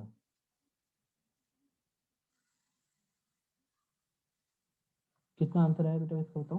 बताओ बताओ इसको, बताओ बेटा, खत्म करते हैं फास्ट, स्पीड फास्ट बताओ। Two bodies of mass the acceleration of the system, बताओ एक्सेलरेशन ऑफ द सिस्टम पूछा है in terms of acceleration due to gravity is,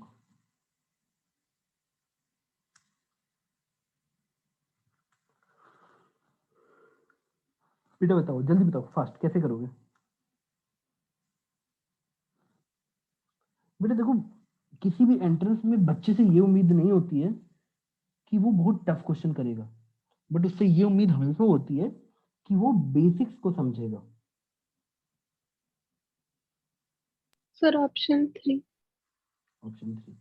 Option 3. यहाँ टेंशन लिया होगा, यहाँ टेंशन लिया होगा ना बेटा। अब मान लेते हैं कि 6 kg वाला नीचे जाएगा ए एक्सेलरेशन से और 4 kg वाला ऊपर आएगा ए एक्सेलरेशन से। तो जब तुम 6 kg वाले का एफबीडी बनाते तो ऐसा मिलता कि sir 6g minus T equal to 6a। ये बात समझ आई? अब 4 kg का बनाते तो क्या मिलता सर, ये तो ऊपर जा रहा है तो t माइनस 4 kg यानी 4g इक्वल टू 4a, है ना। इन दोनों को जोड़ देते तो क्या मिलता बेटा बताओ? 6g माइनस 4g कितना आ जाता? जोड़ दो simply, 2g equal to 10a आया, तो a इक्वल टू कितना आया? जी G by लिख लिया बेटा आपने? यहाँ तो कोई डाउट किसी को नहीं ना? no. अच्छा रुको रुके ना, क्या आप लोग को ये फॉर्मूला याद है? Acceleration of centre of mass कितना होता है? m1a1 plus m2a2 upon m1 plus m2, याद है? अगर एक किसी सिस्टम में एक से ज्यादा पार्टिकल, बेटा यहाँ एक पार्टिकल है कि दो पार्टिकल है? तुमको किसका एक्सेलरेशन पूछा गया ये बताओ मुझे? whose acceleration has been asked? क्या आपसे 6 kg ब्लॉक का एक्सेलरेशन पूछा है जो आपने g/5 सोचा? आपसे सब पूरे सिस्टम पूछा। अब आंसर बताओ मुझे, बस वेक्टर को वेक्टर की इज्जत दे देना। Acceleration is a vector quantity. m1a1 जैसे सपोज 4 इंटू, मेरा आंसर g/5 ऊपर की तरफ आया होगा, मैं मतलब ऊपर पॉजिटिव मान ले रहा हूँ, तो मैं ऐसे लिखता a1 की वैल्यू आ गई बेटा, ये m1 और ये इसका एक्सेलरेशन है g/5 पॉजिटिव यानी j। और दूसरे के लिए लिखता 6 इंटू a2 की वैल्यू क्या है? इसका एक्सेलरेशन 6 kg का minus g/5 upon m1 plus m2 यानी 4 प्लस 6 10।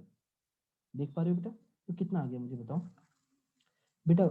4g5 और माइनस 6g5 को ऐड करोगे तो ऊपर आ गया माइनस 2g/5 अपॉन 10। बेटा ये कितना हो गया जल्दी बताओ बेटा, फास्ट फास्ट फास्ट बेटा बताओ। minus g by 25. हाँ minus g/25 minus g/25 option में मैच नहीं कर रहा है नहीं, तो बेटा ये लोग पागल हैं, इनको क्वेश्चन बनाना नहीं आता है। क्योंकि जब acceleration of the system centre of mass बोलेंगे तो ये आएगा, ठीक है। अगर वो लिखेंगे एक्सेलरेशन ऑफ द ब्लॉक्स तब ये आंसर आएगा आपका g/5। ठीक है, मेरी बात समझ गए? Yes sir. का एक्सेलरेशन पूछेगा तो this is the correct answer. If बेटा हम लोगों ने कोई कैलकुलेशन एरर तो नहीं किया ना छोटे से क्वेश्चन में? एक बार चेक कर लेना। g/10 नहीं सही है, m1a1 माइनस 2g/5 जी के टर्म्स में ही निकालना है तो जी को डिस्टर्ब भी नहीं कर सकते। माइनस 2 नहीं बेटा सही है, ठीक है। चलो नेक्स्ट क्वेश्चन पे मूव करते हैं। बेटा देखो अंतर है, देखो अगर कोई जल्दीबाजी में क्वेश्चन बना रहा है तो एग्जामिनर से भी गलती, ये क्वेश्चन चैलेंज हो जाता आराम से। एक्सेलरेशन ऑफ द सिस्टम बोलने का मतलब है पूरी सिस्टम का एक्सेलरेशन बताओ, that is centre of mass का एक्सेलरेशन बताओ, ठीक है। आगे बढ़े हम हैं Yes. कहाँ चले गए जल्दी जल्दी करते हैं बेटा। 158 जल्दी बताओ।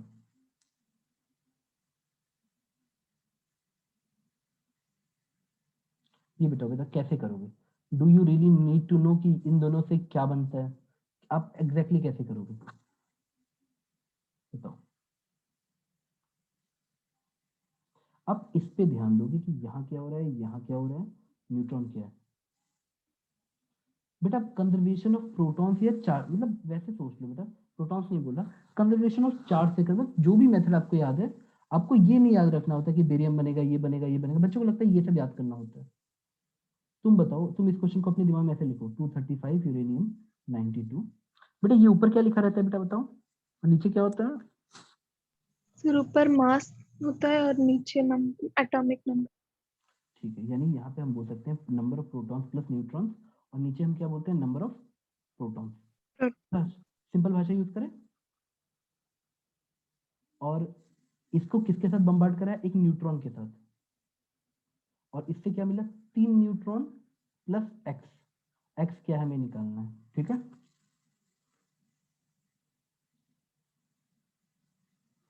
बेटा किसी भी प्रोसेस में क्या चेंज नहीं होता ये बताओ? प्रोटॉन न्यूट्रॉन बन सकता है, न्यूट्रॉन प्रोटॉन बन सकता है, ओके। तो कंजर्वेशन ऑफ प्रोटॉन नहीं लगा सकते, न्यूट्रॉन नहीं लगा सकते, but you can always apply conservation of proton plus neutron, है ना। क्या आपको बात समझ आई? yes, पहले 235 है, बाद में और एक से बम्बार्ड कराया गया तो टोटल 236 आए। ये LHS में था। यूरेनियम को हमने न्यूट्रॉन से बम्बार्डिंग कराई।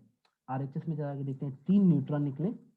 तो इसके अंदर कितने बेटा, इसमें से 236 में से 3 माइनस हो जाएंगे तो कितने बचेंगे बताओ?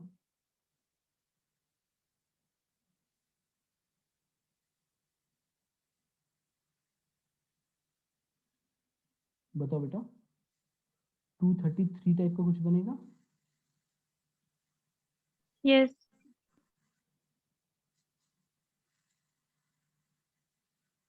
अब बेटा यहाँ पे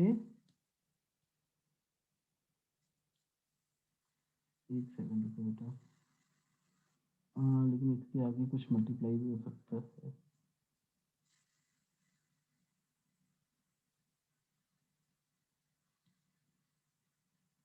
अच्छा ये भी तो दिया हुआ है, सॉरी सॉरी सॉरी सॉरी, ये भी तो दिया हुआ है ना बेटा, वो तो हो गया। एक्स के साथ में एक और दिया ना बेटा। देखो यूरेनियम को हमने एक न्यूट्रॉन के साथ बम्बार्ड कराया तो 3 न्यूट्रॉन, एक ये और एक और क्या पूछेगा वो दिया हुआ है। अब बताओ 3 न्यूट्रॉन के 3n आ गया और इसका 89, तो मेरे को ये दिख रहा है 3 प्लस 89 प्लस इस वाले का x सोच लो इक्वल टू 236। 236 बताओ x की वैल्यू बताओ बेटा, अब आ जाएगा आंसर, जल्दी बताओ। Sir, option 1. मेरी बात समझ गए? आपको कभी भी ये इक्वेशंस याद नहीं करनी होती है, you need to understand process पढ़ते पढ़ते कि क्या हुआ। आप किसी भी जो न्यूक्लियर रिएक्शन है उस पर कंजर्वेशन ऑफ चार्ज लगा सकते हो। आपको इस तरीके से सोचना होता है। आप sum of neutron plus proton equate कर सकते हो। ऐसे लॉजिक से आपको ऑप्शन एलिमिनेट करना होता है, you need not to solve them. ठीक है, Yes. चलो बेटा, आई होप बेटा बस थोड़ा सा कॉन्फिडेंस डेवलप करो। मैं आपको बता रहा हूँ बेटा, एक बच्चा जो 12 दिन भी फोकस्ड वे में अटैक करने के पर्पज से एनसीईआरटी पढ़ के चला जाता है ना, वो भी 500 पार कर देगा। लाइट ऑफ फ्रीक्वेंसी, अच्छा 157 पे आते हैं। लाइट ऑफ फ्रीक्वेंसी 1.5 टाइम्स तक। और बेटा कल अब मैंने आप लोगों को टेंटेटिव डेट्स भेजी है ना, देखा था आप लोगों ने? Yes. Yes, sir. तो कितना टाइम है बेटा, अभी तो आप पूरी आग लगा सकते हो अगर पढ़ने बैठ गए तो। 9 घंटा per day and you are through. बस बाकियों को मत देखना, इंटरनेट और उससे दूर रहना, डिस्ट्रैक्शन जो घर पे चलता रहता है। अपने आप को थोड़ा आइसोलेट करो अपने घर के माहौल से। Light of frequency 1.5 times the threshold frequency is incident on A photo sensitive plate. अब बेटा ये तो क्लास का कराया क्वेश्चन है, what will be the photo electric current if the frequency is halved and intensity is double. तो तुम मुझे बताओ इंटेंसिटी डबल का मतलब जनरली सेंस क्या होता है? बेटा intensity is I know energy falling per unit area per unit time. But अगर हम लाइट की भाषा में बोलते हैं सिंपली ऐसा सोच लो, नंबर इंटेंसिटी मैंने कितना बोला, हाफ हो गई, मतलब नंबर ऑफ लाइट रेज आधी हो गई, ऐसे सोच लो। सोच लोगे? और कुछ कुछ बातें याद होनी चाहिए कि सर एक फोटोन से एक इलेक्ट्रॉन जंप कराते हैं, ऐसी छोटी छोटी चीजें। या मान लो आपने फोटो इलेक्ट्रिक इफेक्ट को बेसिक फॉर्मूला याद रखा है, H nu equal to work function plus K max. ठीक है बेटा? Yes. बेटा थ्रेशोल्ड फ्रीक्वेंसी क्या होती है? जैसे मान लो मैंने बोला सिर्फ इतनी फ्रीक्वेंसी की दे दो कि वर्क फंक्शन कर दे, तो this is called threshold frequency. अगर थ्रेशोल्ड फ्रीक्वेंसी से ज्यादा वाली लाइट आएगी तो वर्क फंक्शन से तो ज्यादा ही मिलेगा ना। बात समझ आई? अरे जैसे एच न्यू मान लो 50 जूल था, तो अगर मैं इसका 1.5 टाइम्स करूंगा तो 75 जूल मिलेगा ना। तो ये वर्क फंक्शन से तो ज्यादा ही होगा, Yes. जूल मिलेगा। वर्क इसमें जाएगा के मैक्स के लिए। What will be the photo electric current के बारे में पूछा है। बेटा करंट मतलब जितने इलेक्ट्रॉन जंप करेंगे वो सोचना। एक्चुअली अगर आपको सेटअप याद हो तो बेटा नंबर ऑफ इलेक्ट्रॉन जितने निकलेंगे उतना ज्यादा करंट निकलता है। क्या आपको मेरी बात समझ आई? अगर मैं फ्रीक्वेंसी को डबल कर दूं तो frequency, sorry frequency is halved. अच्छा बेटा एक बात बताओ, पहले फ्रीक्वेंसी कितनी थी? आंसर 0 आ जाएगा, आप मेरी बात समझ गए ना?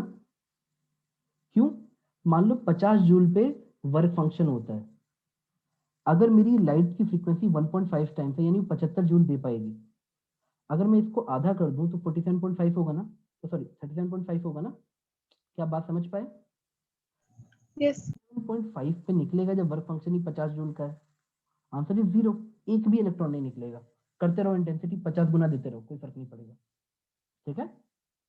आपको वर्क फंक्शन का कॉन्सेप्ट है कि नहीं वो ये चेक कर रहा है। फिर समझ आया? अरे एटलीस्ट वर्क फंक्शन जितनी एनर्जी दोगे तभी तो इलेक्ट्रॉन कूदेगा। ऐसी 5 करोड़ लाइट रे गिरा दो जिसका थ्रेशोल्ड से फ्रीक्वेंसी कम है, कोई फायदा नहीं है। इंटेंसिटी चाहे 10 गुनी कर दो, 50 गुनी कर दो, जब तक तुम थ्रेशोल्ड से बड़ी फ्रीक्वेंसी नहीं दोगे वो कुछ नहीं करेगा। ठीक है? Yes.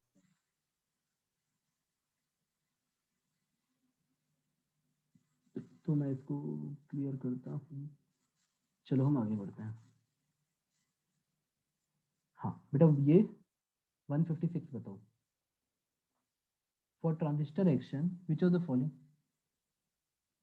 बेटा ये तो इजी क्वेश्चन है, अगर आप डेफिनेशन भी पढ़े हो तो। कोई भी एक लाइन जो तुम्हें याद है उससे एलिमिनेट किया करो। The base reason must be very thin and lightly doped. ये सही है कि नहीं है? बताओ। प्रॉपर्टी याद है हमने कैसा डायग्राम बनाया था? बेस, सॉरी ये हमारा एमिटर, बेस और कलेक्टर, याद आया? Emitter, base, collector.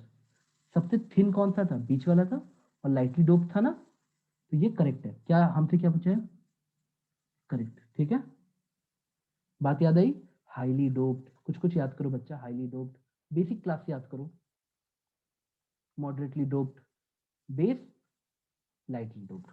तो हमारा फोर्थ ऑप्शन मैच कर जाता। इत्तेफाक की बात है बेटा, याद रखना एग्जाम में सिर्फ एलिमिनेशन करते हैं, कोई पूरा क्वेश्चन सॉल्व नहीं करता है। मुझे जो लाइन याद है मैं उससे आंसर काटना चाह रहा था, पर पहली लाइन करेक्ट निकल गई, मजबूरी में हमने आंसर टिक कर दिया। ठीक है, Yes. आगे बढ़ते हैं बेटा। अब बताओ बच्चा, ये वाला क्वेश्चन 155 बेटा डिट्टो एनसीईआरटी क्वेश्चन है कि नहीं बताओ। Your option 2. बेटा ये तो डिट्टो एनसीईआरटी क्वेश्चन है ना, कर लोगे? सही है बेटा। Yes, sir. ठीक है, अब हम लोग आते हैं बेटा याद रखना मीन फ्री पाथ में बस एक अंतर याद रखना, अगर सब लोग सारे फ्री टू मूव हैं तो फॉर्मूला क्या बनता है? ये वाला। और अगर एक मोशन में बाकी रेस्ट में है तो फॉर्मूला क्या बन जाएगा? √2 हट जाता है, याद रखोगे? तो एक बार लैंग्वेज भी पढ़ लेना। ठीक है, बट जनरली फॉर्मूला हम लोग जनरल फॉर्मूला 1/√2 वाला ही बोलते हैं जब ना दिया जाए तो। अब आते हैं हम लोग, फिर से पीडीएफ हैंग कर गया, गिव मी 1 सेकेंड, मैं पीडीएफ को फिर से रीस्टार्ट करता हूँ।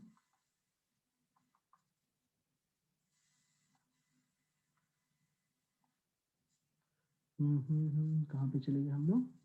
बेटा शेयर हो गया, आपको पीडीएफ दिख रहा है? Yes.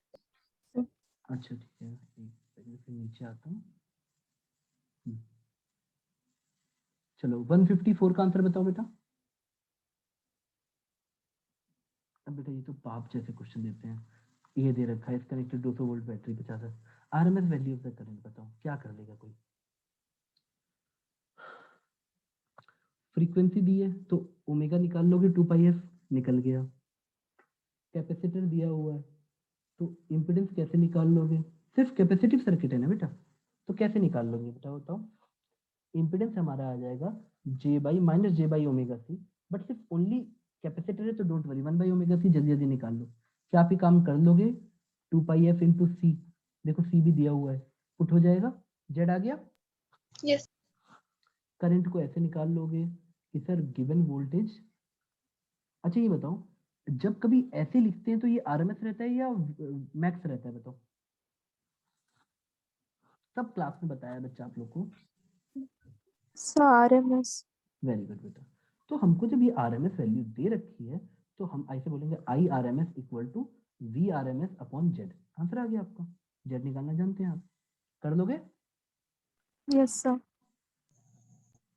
अच्छा आप देखना जरूर वो लोग ऐसा सेट करते हैं, इसमें किया ना हो या क्या हो मैं ध्यान नहीं दे रहा, वो आपको ऐसा देंगे कि इसको अगर कोई बच्चा वी मैक्स लिख के आंसर बाद में √2 से डिवाइड करे तो वो ऑप्शन भी दिया होगा ताकि बच्चा गलती करे। 153 पे आते हैं बेटा।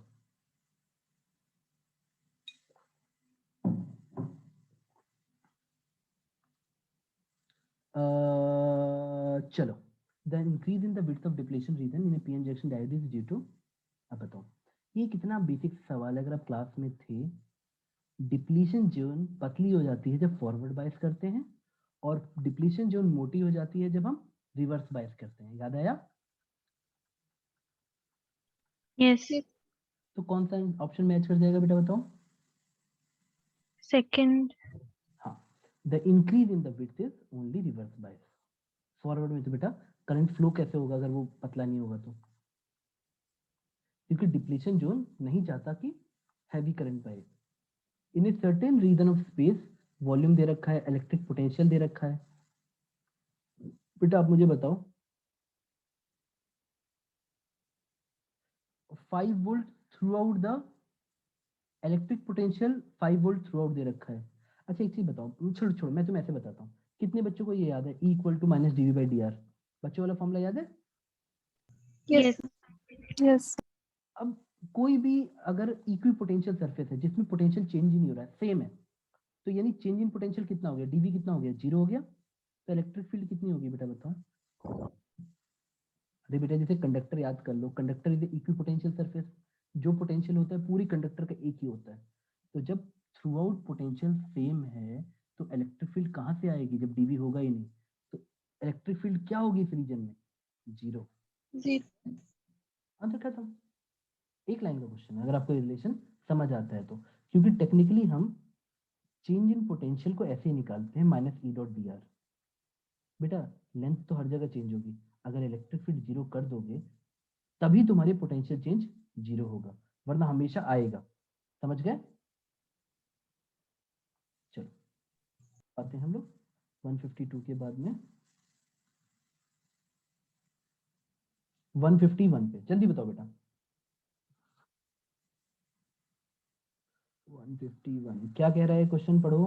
Spherical conductor of radius 10 centimetre has a charge of 3.2 into 10 to the power minus 7 distributed uniformly. What is the magnitude of electric field 0.15 centimetre?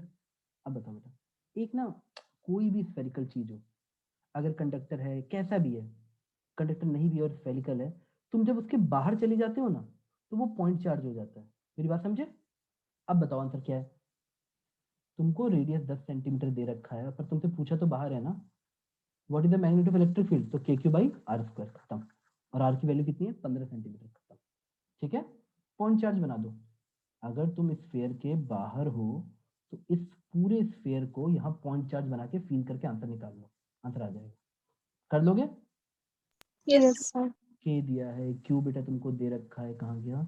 This much. और आर आर आर कहाँ गया?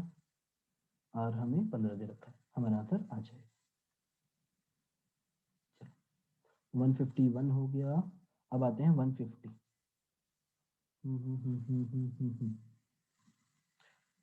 Light with an average flux this much. ठीक है बेटा, मैं तुम लोग को एक हिंट दे रहा हूँ। ये जो तुम्हारा पेपर आता है नीट वाला, अगर एक बच्चा is good in dimension analysis तो वो फॉर्मूले में ये सब चीजों को नोट कर करके भी 1-2 क्वेश्चन कर ले जाएगा, 4-5 क्वेश्चन तक खींच ले जाएगा। Light with an average flux, flux दे रखा है, falls on non reflecting surface. बेटा नॉन रिफ्लेक्टिंग सरफेस मतलब अगर लाइट ऐसे गिरेगी तो एब्जॉर्ब हो जाएगी, बात समझ आई? Yes. Energy received by the surface during the time span of 1 minute, कैसे निकालोगे बेटा बताओ? Intensity is equal to energy by area into time. बस खत्म खत्म। कितना आसान है बेटा, तुमने इसको भी देख लिया तो आंसर हो गया। क्यों? फ्लक्स तुम्हें दे रखा है 20 वॉट। वॉट मतलब क्या होता है? जूल पर, तोड़ के देख लो, वॉट मतलब जूल पर सेकंड पर सेंटीमीटर स्क्वायर। एक बच्चा डायमेंशन ऐसे लिख लिया इसके, अब सोचेगा अगर मुझे जूल चाहिए तो सेंटीमीटर स्क्वायर यानी एरिया से मल्टीप्लाई करता हूँ, एरिया दे रखा है 20, मल्टीप्लाई करता हूँ, नीचे सेकंड है तो अब मेरे को टाइम कितना दे रखा है? 1 मिनट, यानी 60 सेकंड से मल्टीप्लाई कर देता हूँ, तो आंसर कितना हो गया? 20 Option 3. 60 इंटू ये क्या था? हाँ 20, ये आंसर आ जाएगा बेटा। एक ही 24 टाइप का दिख रहा है, मार दो, खत्म। देखो मत पावर क्या है। आगे बढ़े। Yes. देखो बेटा इस वर्ड के लिए किसको क्या पढ़ना है? कुछ नहीं पढ़ना, बस ये पता हो कि ये क्या लिखा है, वॉट पर सेंटीमीटर स्क्वायर, बच्चा फिर भी जबरदस्ती कर लेता। तो कई बार कॉन्फिडेंस बहुत जरूरी होता है बेटा। आप हर चीज में सोचोगे ना कि बेटा परफेक्शन नहीं मिलता, एक बच्चा तैयारी करता रहता है करता रहता है करता रहता है, एक सर्टेन लेवल ऑफ कॉन्फिडेंस और बेसिक से सोचने की आदत, डेरिवेशनल अप्रोच कि एक्चुअल लॉजिक क्या है, ये आपको दूसरों से बहुत आगे कर देता है। Find the torque about the origin. हाँ देखो, टॉर्क अबाउट द ओरिजिन पूछा है। When a force of 3J acts on a particle of position vector is 2K। अब बेटा देखो एक चीज बताओ, torque equal to R cross F होता है। अगर किसी को ये बात नहीं पता है तो ये क्वेश्चन नहीं कर सकता है। कर लोगे? आर की वैल्यू क्या दे रखी है बेटा? पोजीशन वेक्टर इज 2k, यानी 2k कैप। हाँ, उसके बाद तुम्हारा क्या दे रखा है? फोर्स कितना दे रखा है? 3j। बेटा कितना आ जाएगा? 6k cross j। k cross j कैसे निकालते हो बेटा? बताओ बताओ। i j k कैसे आएगा? what will be the value of k cross j? minus I. हाँ ठीक है, देख पा रहे हो ना? इससे इस तरफ जाओगे तो यहाँ आएगा। अब हमारा आंसर किससे मैच करके 3। अब बेटा बताओ ऐसे क्वेश्चन क्यों दिए जाते हैं? सिर्फ ये चेक करने के लिए बच्चे ने सिलेबस खत्म किया है कि नहीं। इसमें क्या है बेटा? इस क्वेश्चन में बताओ क्या गलती कर सकता है बच्चा? एफ क्रॉस आर याद कर ले, और क्या गलती कर सकता है बेटा? बताओ। क्या ऐसा तो नहीं कोई बच्चा इतना बेवकूफ जिसको क्रॉस प्रोडक्ट में दिक्कत होगी? ऐसा तो कोई नहीं होगा बेटा। जो भी थोड़ा भी एग्जाम के लिए सिंसियर है उसको कम से कम बेसिक तो आते हो कि छोटी छोटी चीजों का डिफरेंशिएशन कैसे करते हैं, इंटीग्रेशन कैसे करते हैं।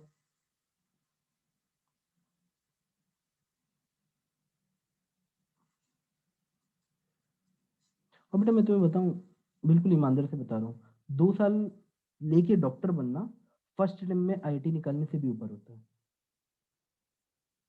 तो अब तो 2 महीने बचे हैं, 2 महीने में भी आप पूरा गेम कर सकते हो बेटा। 147 नहीं, अच्छा 148। इसका आंसर बताओ बेटा, जल्दी जल्दी करते हैं बेटा, खत्म करते हैं इसको। 148 बताओ बेटा जल्दी। Two particles of mass 5 kg and 10 kg respectively are attached to two ends of a rigid rod of length L 1 meter with negligible center of the mass of the system from 5 kg particle। अब बताओ क्या दिया है बेटा question में? अगर किसी को XCOM ये नहीं पता है, M1 X1 plus M2, elementary formula दिया है बेटा, M1 प्लस M2, क्या कर सकता है इसमें कोई? बताओ बेटा। आपको यहाँ पे 5 kg दे रखा है, यहाँ पे 10 kg दे रखा है, और are attached to two ends of a rigid rod of length 1 meter। इसकी लेंथ 1 मीटर दे रखी है। सेंटर ऑफ मास पूछा है of the 5 kg, the centre of mass of the system from the 5 kg, यहाँ से निकालना है, यानी यहाँ ओरिजिन मान लो। तो 5 kg कोऑर्डिनेट 0 आ गया x के हिसाब से, और इसका 1 आ गया। तो बेटा आंसर कितना हो जाएगा? एक्सियोम विल बी 5 kg को मास 1 मानो इंटू 0 प्लस 10 kg को मास 2 मानो इंटू उसका कोऑर्डिनेट यानी 1 metre upon total mass m1 plus m2 यानी 15। 5 प्लस 10, तो बेटा कितना आ गया? Sir, option 3. 3 बेटा। हाँ, तो बेटा इन सब में सिर्फ आपको ये दिख रहा है कि आपको फॉर्मूला रिवाइज है कि नहीं। 148 इस पे आ जाओ बेटा। In a guitar two strings A and B of same material are slightly out of tune. Slightly out of tune मतलब थोड़ा सा फ्रीक्वेंसी का डिफरेंस है, यानी बीट्स का क्वेश्चन है। तो ट्यून से when the tension in B slightly decrease, the beat frequency increases to 7 if the frequency of A, अरे A की फ्रीक्वेंसी दे रखी है 530 हर्ट्ज, ठीक है? ये बात समझ आई? Yes. अब बेटा देखो, पहले t इक्वल टू 0 पे सोचो। In a guitar two strings A and B are made of same material slightly out of tune produce a beat of 6 hertz. तो B के पास क्या ऑप्शन है? 536 होने के या 524 होने के? आप बताओ, ये बात समझ आई? हाँ या ना? देख लो यहाँ तक हो। बीट्स का मतलब ये तो होता है ना कि फ्रीक्वेंसी का डिफरेंस बेटा, इतना तो पता होना चाहिए, F2 माइनस F1। अब पता नहीं कौन सा बड़ा है, इसलिए मैंने दोनों ऑप्शन ले लिए। अब आगे बढ़ते हैं। क्वेश्चन लिखा है when tension in the B is slightly decreased. अब बताओ मुझे फ्रीक्वेंसी का फॉर्मूला क्या होता है? Speed upon lambda. हाँ या ना? ये बात समझ आई? Yes. अब बताओ वेलोसिटी को किसी भी स्ट्रिंग में हम कैसे लिखते हैं? बताओ। टी बाई म्यू लिखते हैं, हाँ या ना? Yes, sir. तो अगर मैं टेंशन घटा रहे हैं कि बढ़ा रहे? घटा रहे। टेंशन घटाऊंगा तो फ्रीक्वेंसी घटनी चाहिए, हाँ या ना? Yes, sir. अब बताओ अगर बी की फ्रीक्वेंसी घट के जो पहले बीट्स हैं 6 थे, अब वो 7 हो गए, तो जरूर ऑप्शन नंबर 524 सही होगा। क्यों? पहले 524 फ्रीक्वेंसी थी, थोड़ा सा और घटा तो 523 हो गई होगी। ताकि बेटा देखो ना, लिखा हुआ है स्लाइटली डिक्रीज, तो स्लाइट चेंज ऑफ फ्रीक्वेंसी। अब 536 क्यों नहीं हो सकता? अगर 536 में मैंने इसका टेंशन घटाया होता बी का, तो 535 आता फ्रीक्वेंसी, थोड़ा कम होता, तब ये बीट्स घटने चाहिए थे। 530 minus 535 beat should decrease, but beat is increasing, beat is increasing मतलब 524 रहा होगा। क्लियर हुआ? ए 5 बी 524 रहा होगा, ताकि पहले बीट फ्रीक्वेंसी 6 थी, बाद में बीट फ्रीक्वेंसी कितनी हो गई बेटा, थोड़ा सा और बढ़ा के 7 हो गई। ये तभी हो सकती है जब 523 या थोड़ा डिक्रीज कर जाए। समझ गए? तो ऑप्शन Yes. 524। चलो बेटा आगे बढ़ते हैं। ठीक है, अब सोचो ना, ये क्वेश्चन तो टेक्निकली सिर्फ इतने में आ गया कि क्या आपको बीट्स का मतलब F2 माइनस F1 मॉड का फॉर्मूला पढ़ाया टीचर ने कि नहीं, या इतना कि बेसिक फॉर्मूला आता है कि नहीं, खत्म। चलो बेटा, हमारा 147 हो गया। अब आते हैं 146 में। अब बताओ बेटा, क्या ही कर लेगा कोई अगर वो डायरेक्ट आपको ये सब क्वेश्चन देंगे तो। Screw gauge has the least count this much and there are division. Pitch कैसे निकालते हैं बेटा, पिच कैसे निकालते हैं बेटा बताओ? Least count divide by number of division. अब इसमें कितना टाइम लगेगा बच्चे को, मल्टीप्लाई डिवाइड भी तो आना चाहिए उसको। बेटा मेरी बात समझ गए? हो जाए? Yes. आप लीस्ट काउंट लेना, नंबर ऑफ डिवीजन से डिवाइड कर लेना, ये हम नहीं कर रहे। पर आपको ये एक बच्चे के लिए हो सकता है कि चलो कि सर इजी क्वेश्चन, और एक बच्चा सोच रहा है अच्छा यानी मुझे vernier calliper screw gauge 10-10 minute revise करके सारा बेसिक थ्योरी खत्म कर देना, वो आज अपनी टारगेट ले रहा होगा दिमाग में, तो वो बच्चा कर ले जाएगा। 145 पे आते हैं बेटा, जल्दी से खत्म करते हैं। चलो, the phase difference between displacement and acceleration of particle simple SHM. अरे यार कोई भी चीज याद हो तो x equal to a sin omega t ले लो, ये होता है इक्वेशन, कोई भी बेसिक ले लिया। वेलोसिटी निकालते वक्त क्या करोगे, एक बार डिफरेंशिएट करोगे, a cos omega t into omega, chain rule के साथ में, है ना? अब तुमको क्या ये याद नहीं कि एक और बार एक्सेलरेट करोगे तो ऐसा आ जाता था माइनस ओमेगा स्क्वायर एक्स, याद आया? ये तो डेफिनेशन ऑफ एसएचएम थी, याद आया? Yes. अब तुमको इसमें नहीं दिख रहा एक्स और ए के बीच में माइनस साइन का अंतर है। माइनस साइन का मतलब क्या, कि अगर एक्स का ग्राफ ऐसे बनेगा तो एक्सेलरेशन ग्राफ उसका जस्ट उल्टा बनेगा। इसको कितना आउट ऑफ फेज बोलते हैं, 180 डिग्री ना। तो आंसर क्या आ जाएगा बेटा, पाई रेडियंस। ये सब ओरल क्वेश्चन है बेटा, आपको कुछ नहीं करना, आपको बस बेसिक डेफिनेशन याद रखनी है और कॉन्फिडेंस वाइज सोचो कि उसका मतलब क्या हो सकता है। जो सोचोगे बेटा वो आंसर सही होगा। देखो, the salts which have negative temperature coefficient. बेटा नेगेटिव टेम्परेचर कोफिशिएंट का मतलब क्या होता है, जैसे देखो R equal to R not 1 plus alpha t, अगर ये नेगेटिव होगा दैट मीन्स टेम्परेचर बढ़ाने से रेजिस्टेंस घटेगा। ठीक है, ऐसा किस में होता है बेटा बताओ? Insulate. इंसुलेटर और सेमीकंडक्टर दोनों में। ठीक है, Yes. ठीक है बेटा। अब आते हैं हम लोग आगे 143। कमन फास्ट बेटा, जल्दी बताओ।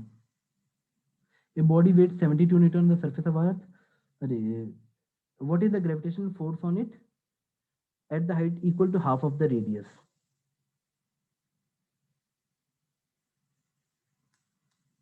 बेटा ये क्वेश्चन कुछ ज्यादा इजी नहीं है। अब देखो बच्चे इसमें जल्दीबाजी में भी, देखो ये सरफेस ऑफ द अर्थ पे हो तुम, तो फोर्स का फॉर्मूला क्या लगेगा तुम बताओ? याद रखना वेट का मतलब होता है, टेक्निकली ये जो फोर्स लग रहा है हम उसी को वेट कहते हैं, समझ गए? तो पहली बार फोर्स का फॉर्मूला होता है जी, आपका मास, अर्थ का मास अपॉन रेडियस का स्क्वायर है, और ये कितना दिया है 72। अगली बार आपका मास, अर्थ का मास अपॉन कहाँ पे है, हाइट इक्वल टू रेडियस, यानी तुम यहाँ पहुंच गए। अब डिस्टेंस कितना हो जाएगा सेंटर ऑफ द अर्थ से तुम्हारा, ये हाइट तुम्हारी r/2 है, तो तुम्हारा सेंटर ऑफ द अर्थ से दूरी हो गया r प्लस r/2 का स्क्वायर इक्वल टू x। बेटा इन दोनों को डिवाइड कर लोगे, क्या ये बहुत हार्ड क्वेश्चन है? No, sir. हो जाएगा, ठीक है चलो। Yes. अब मुझे नेक्स्ट बताओ बेटा, इसका आंसर क्या आएगा नेक्स्ट वाले का। द एनर्जी ग्रुप 0.5 ग्राम सब्सटेंसेस, क्या फॉर्मूला लगाओगे बेटा बताओ इसमें, what will be the formula here बताओ? एनर्जी इक्विवेलेंट बेटा delta E equal to mc square लगा लोगे, इतना तो कर लोगे ना, बस मास को केजी में कन्वर्ट कर लेना, C की वैल्यू पता होनी चाहिए 3×10⁸, मल्टीप्लाई डिवाइड तो कर ही लोगे, खट से तुम्हारा आंसर आ जाएगा। ठीक है, Yes. बेटा सोचो ना, एक बच्चा जिसकी पेन ज्यादा चलती है घर में एक ना एक बार तो करता है कि 1 ग्राम कितने जूल होते हैं, अगर मैं फुल्ली कन्वर्ट करूं तो उसके लिए तो ओरल क्वेश्चन होता कि आधा जितना घर पे निकालते हैं उसका आधा कर देंगे, अगर आधे ग्राम का पूछा है तो। अब तक कोई हार्ड क्वेश्चन मिला तो मुश्किल से 2-3 क्वेश्चन ऐसे मिले होंगे जो तुम्हारी रिवीजन मांगते होंगे, और कुछ नहीं। 141 पे आते हैं। 2 cylinders A and B of equal capacity are connected to each other via stopcock, ठीक है। A contains, बेटा ऐसे सोच लो, ठीक है, बीच में ऐसा कुछ मान लो, 2 cylinder A and B. A contains an ideal gas at and pressure at standard STP. B is complete, यहाँ वैक्यूम है और यहाँ पे स्टैंडर्ड टेम्परेचर प्रेशर है। The entire system is thermally insulated, पूरा सिस्टम बाहर से मिला के थर्मली इंसुलेटेड है, मतलब कोई भी हीट बाहर नहीं जाती। अचानक से ये हटा देते हैं, ये चीज इसको हटा दो, अब बताओ क्या होगा। द प्रोसेस इज, बताओ किस तरह का प्रोसेस होगा। Adiabatic. Adiabatic. क्यों बेटा, why it will be adiabatic? So free expansion. बेटा अगर हम लोग आइसोथर्मल, देखो ना यहाँ पे एक टर्म लिखा है ना, कहाँ गया, एक कंटेंस, हाँ, B is completely The constant. Thermally insulated. तो बेटा एडियाबैटिक प्रोसेस क्या होता है बताओ। एडियाबैटिक प्रोसेस में हम लोग क्या करते हैं बेटा बताओ, हम लोग किस चीज का एक्सचेंज जीरो करते हैं? हीट नहीं लेते ना, ना हीट देंगे ना लेंगे, समझ आ गया। नेक्स्ट पे आए Yes. बेटा, जल्दी जल्दी करते हैं, हमें पूरा खत्म करना है। इसका आंसर बताओ fast. A ray of incident angle incidence I on A small angle of prism, ठीक है, with angle and emergence normally from the opposite face. If the refractive of the material of the prism mu, the angle of incidence is merely equal to, ये बेटा बताओ क्या है बेटा बताओ। A ray of a ray is incident at an angle of incidence I पे आती है, ठीक है, on the surface of a small angle prism, ये angle prism small होता है ना, and emerges normally from the opposite face, emerges normally from the opposite face। अगर इसका रिफ्रैक्टिव इंडेक्स म्यू है तो आपको बताना है the angle of incidence is nearly कितना होगा। बताओ बेटा कैसे निकालोगे। So mu A. Mu A कैसे कैसे बेटा बताओ। पहले R1 निकाल देंगे, मतलब 2RA आ जाएगा, फिर स्नेल्स लॉ पुट करेंगे। अच्छा ठीक है बेटा, ठीक है, देखो चलो बहुत मतलब आप ऐसा सोचो कहाँ गया, हाँ क्वेश्चन में देख लो, ये एंगल ए हुआ, ये एंगल आई हुआ, ये एंगल आई, दूसरे की सरफेस पे ये कैसा गिर रहा है बेटा, मान लो ये ऐसे जा रहा है और थोड़ा सा बेंड होगा, ये इस पे नॉर्मली जा रहा है, ये आपको समझ आया कि नहीं। दूसरे सरफेस पे नॉर्मली जाने मतलब नॉर्मली निकल जाएगा, ये आपका ट्रू डायग्राम बना, ये आपका ट्रू डायग्राम बना, ये एंगल ऑफ इंसिडेंस बना। अब तुमको ये एंगल दूसरे सरफेस पे 90 डिग्री फॉल कर रहा है, बेटा क्या फॉर्मूला लगा लोगे बेटा, इसका रिफ्लेक्टिव म्यू दिया है तो क्या फॉर्मूला लगेगा, sine i into one into यहाँ का reflective index 1 equal to mu into sine r. यहाँ तक समझ आया, अगर ये एंगल आर हुआ तो। अब मुझे बताओ R2 एंगल कितना है, आपको याद है R1 प्लस R2 कितना होता था, ये होता था बेटा, प्रिज्म की बेसिक थ्योरी तो याद है ना। Yes. R2 की वैल्यू कितनी हो गई बेटा बताओ, नॉर्मली जाने पे R2 की वैल्यू कितनी हो गई, 0 हो गई। सारे एंगल नॉर्मल के साथ नापते हैं ना, यानी R बिकम A, तो ये एंगल कितना आ गया, A आ गया। अब अगर मुझे ये एंगल A मिल गया, R बिकम्स A, तो मेरा फॉर्मूला क्या हो गया, sine i equal to mu sine A। अब एंगल ऑफ इंसिडेंस लगभग कितना आ गया, अगर A एंगल छोटा है तो sine i will automatically equal to mu A। आपका आंसर आ गया बेटा, Yes. ठीक है, देखो क्वेश्चन में दे रखा है बेटा। अब हम लोग आगे बढ़ते हैं। बेटा फिर ये हैंग कर गया, 1 मिनट दो मुझे।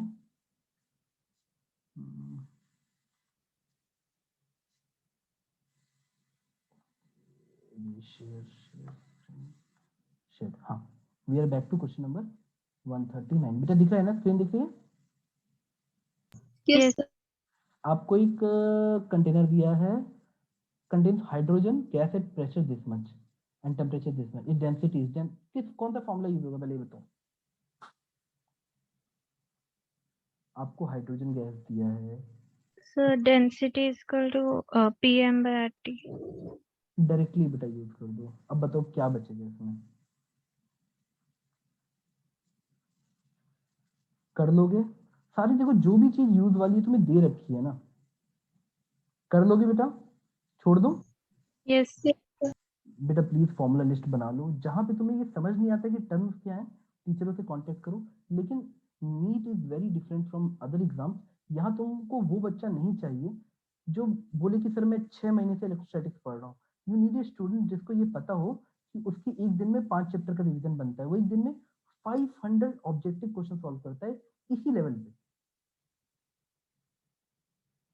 हाँ बेटा ये बताओ क्या आंसर होगा इसका 138 का? The Brewster angle IB of the interface should be, कोई डायग्राम था क्या ऊपर? हाँ, आपको ब्रिस्टर्स लॉ याद भी है बेटा? So third one. ये होता क्या है बेटा, ये बताओ। Brewster angle IB for the interface should be, बताओ। Sir, mu is equal to tan I. हम म्यू इक्वल टू 10 IB होता है, इसका मतलब क्या है ये बताओ मुझे पहले। क्या आपने इसे याद कर लिया है? बताओ व्हाट इट मींस बेटा, बताओ। देखो कोई भी चीज जो तुम याद करोगे वो ज्यादा देर तक नहीं टिकेगा।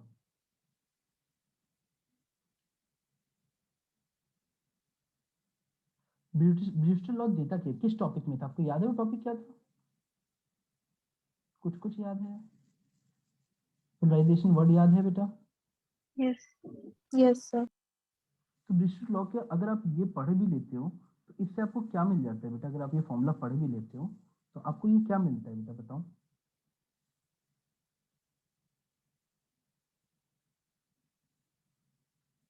अगर आपने ये याद कर लिया म्यू इक्वल टू 10 IB, तो व्हाट इज IB हियर? आप एक स्टेटमेंट में क्या ब्रिस्टर लॉ बता सकते हो? What is Brewster law?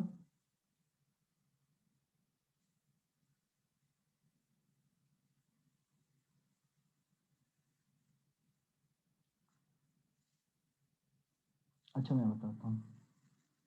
Light आई, ठीक है, इंसिडेंट रे, ये रिफ्लेक्टेड रे होगा, हाँ या ना? और मानते हैं कि ये जो गया ये नॉर्मल है और ये दो मीडियम है, यहाँ पे 1 और यहाँ पे म्यू ले लेते हैं, तब आप ऐसा देख पाओगे, वरना आपको दोनों को यूज करना पड़ता है। म्यू2 बाई म्यू1 लिखना पड़ेगा, रियर टू डेंसर जा रहे हो तो, मतलब सॉरी हाँ, यहाँ म्यू1 यहाँ म्यू2, तो यहाँ पे म्यू2 बाई म्यू1 लिखना पड़ता। चलो कोई बात नहीं। एक इंसिडेंट रे आई, रिफ्लेक्शन बड़ा सिंपल होता है, सीधे हो गया। एक रिफ्रेक्ट किया, जब जब ये एंगल 90 डिग्री बनता है तब आपको ये रिलेशन अपने आप मिल जाएगा, ठीक है? क्या ये बात समझ आई? Yes, sir. अगर आपको मैक्सिमम पोलराइजेशन चाहिए, ठीक है, तो आपका रिफ्लेक्टेड और रिफ्रैक्टेड के बीच में एंगल 90 डिग्री बनना चाहिए। This is called Brewster law. ये चीज क्लियर हुआ? इफ यू वांट पोलराइजेशन तो आपको कैसा चाहिए बेटा?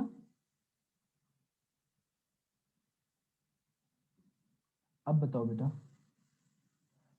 अब मैं बच्चों वाले तरीके से पूछता हूँ, अगर आप डर रहे हो तो मुझे एक चीज बताओ। ये लाइट आई,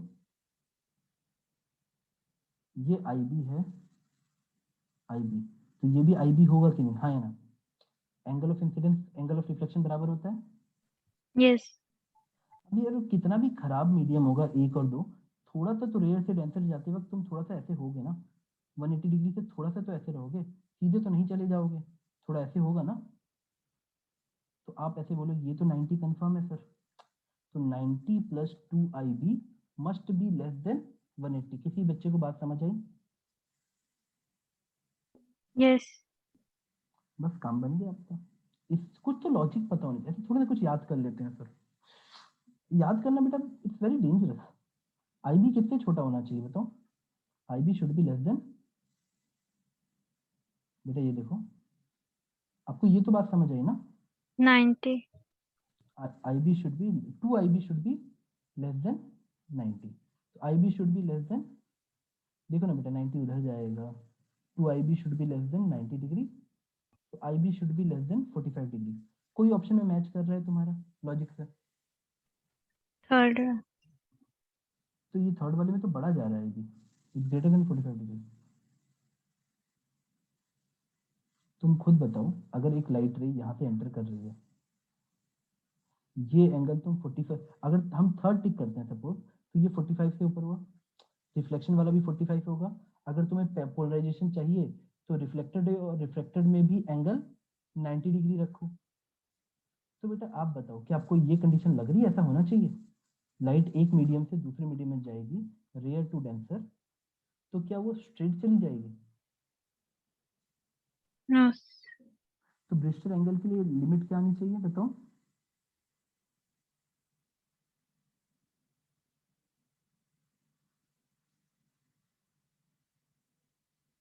बताओ, क्या ये गलत है या सही है?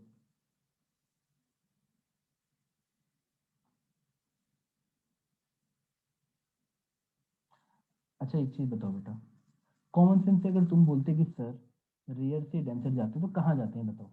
बताओ मुझे, tell me where you go. अगर हम रेयर से डेंसर जाते हैं तो हम डेंसर टू रेयर अभी होता है बेटा, रेयर टू डेंसर लाइट ऐसे बनती। तो आप ऑटोमेटिकली कहते हैं कि सर ये चीज हमारी टोटल देखिए ना, इसमें क्या क्या है, IB है प्लस IB है प्लस 90 डिग्री है, तो हमारा ये तीनों मिला के 180 से बड़ा होना चाहिए। कंडीशन ऐसी आनी चाहिए थी बेटा, 2IB। आप एक स्टेप गलत लिए कि आप रेयर टू डेंसर, अगर आपने लाइट का डायग्राम ऐसे बना दिया होता ऐसे वाला तो गलत हो गया, आपको ऐसे लेना था, 180 से बड़ा आना चाहिए। तो आपका आंसर बनता 2IB प्लस 90 degree should be greater than equal to 180 degree. ये बेटा समझ गया ना, स्ट्रेट लाइन से तो बड़ा ही एंगल बनाएगा, rare to denser away from the normal जाएगा, मतलब टुवर्ड्स द नॉर्मल जाएगा। तो अब बताओ तुम्हारा आंसर क्या होता? IB should be more than 45 degree. अब तुम्हारा आंसर किससे मैच करता? 3 से। समझ गए बेटा? देखो एक बच्चे के लिए सिर्फ कुछ एक ये रट्टा मारना काफी है, पर क्वेश्चन किस फॉर्म में पूछेगा आपको पता नहीं है। आपको क्या तैयार रखना है कि सर इसका मतलब क्या है, आपको उसको लॉजिक वाइज याद रखना है कि सर रिफ्लेक्टेड और रिफ्रैक्टेड के बीच में एंगल 90 डिग्री बनता है। तो मेरा अपने आप जब तुम डेरिवेशन करोगी ना, तो 10I तुम्हारा रिफ्रैक्टिव इंडेक्स के रेशियो के बराबर होगा μ2 बाई μ1 के, μ2 बाई μ1। ठीक है बेटा, ये हो गया बेटा। आपकी नेक्स्ट कितने बजे से है? सर 8 बजे। तो हम लोग खत्म कर लें बेटा, 3 क्वेश्चन बचे हैं, आई होप 2 मिनट में खत्म हो जाएंगे। The ratio of contribution made by electric field and magnetic field components to the intensity of the, बेटा कितना रेशियो होता है जल्दी बताओ? Electric field and magnetic field कितनी एनर्जी लेके आती है? बराबर, याद रख लोगे? उनके एम्पलीट्यूड भले ही अलग हों बट इंटेंसिटी में उनका रोल बराबर होता है।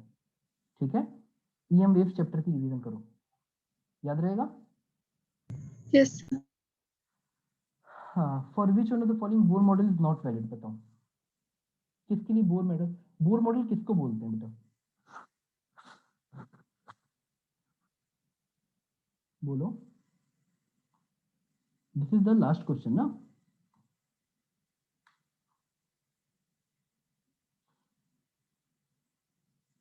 Sir mono electronic species.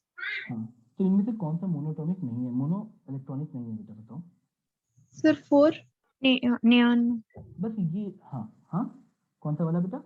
हाँ गुड, फोर्थ। वेरी गुड बेटा, ये आपको समझ आ गया। अब मतलब इस पूरे पेपर में आई गेस 4 से 5 क्वेश्चन ऐसे थे जो थोड़े से ट्रिकी हैं, लेकिन 40 क्वेश्चन सिर्फ आपका रिवीजन डिमांड करते हैं। अब तुम्हारे पास तुम्हारी करियर के लिए टाइम नहीं, तो बेटा किस चीज के लिए टाइम होगा बताओ? बात समझ गए? Yes sir. तो ये हमारे 2020 का पेपर खत्म हुआ। बस मुझे इतनी बात बताओ बेटा, क्या ये सारा पेपर आप लोग की एनसीईआरटी या क्लास नोट से कवर नहीं हो रहा है क्या? हो जा रहा है ना? और जी कॉन्फिडेंस दिलाना चाहता हूँ कि तुमको ये सारा पेपर ऑलरेडी आता है। कॉन्फिडेंस का खेल है बेटा, थोड़ा कॉन्फिडेंस में जाओ, वरना ये दिक्कत देता रहेगा। ठीक है, यस यस मैं लेक्चर क्लोज करूँ? Yes sir. Yes, sir.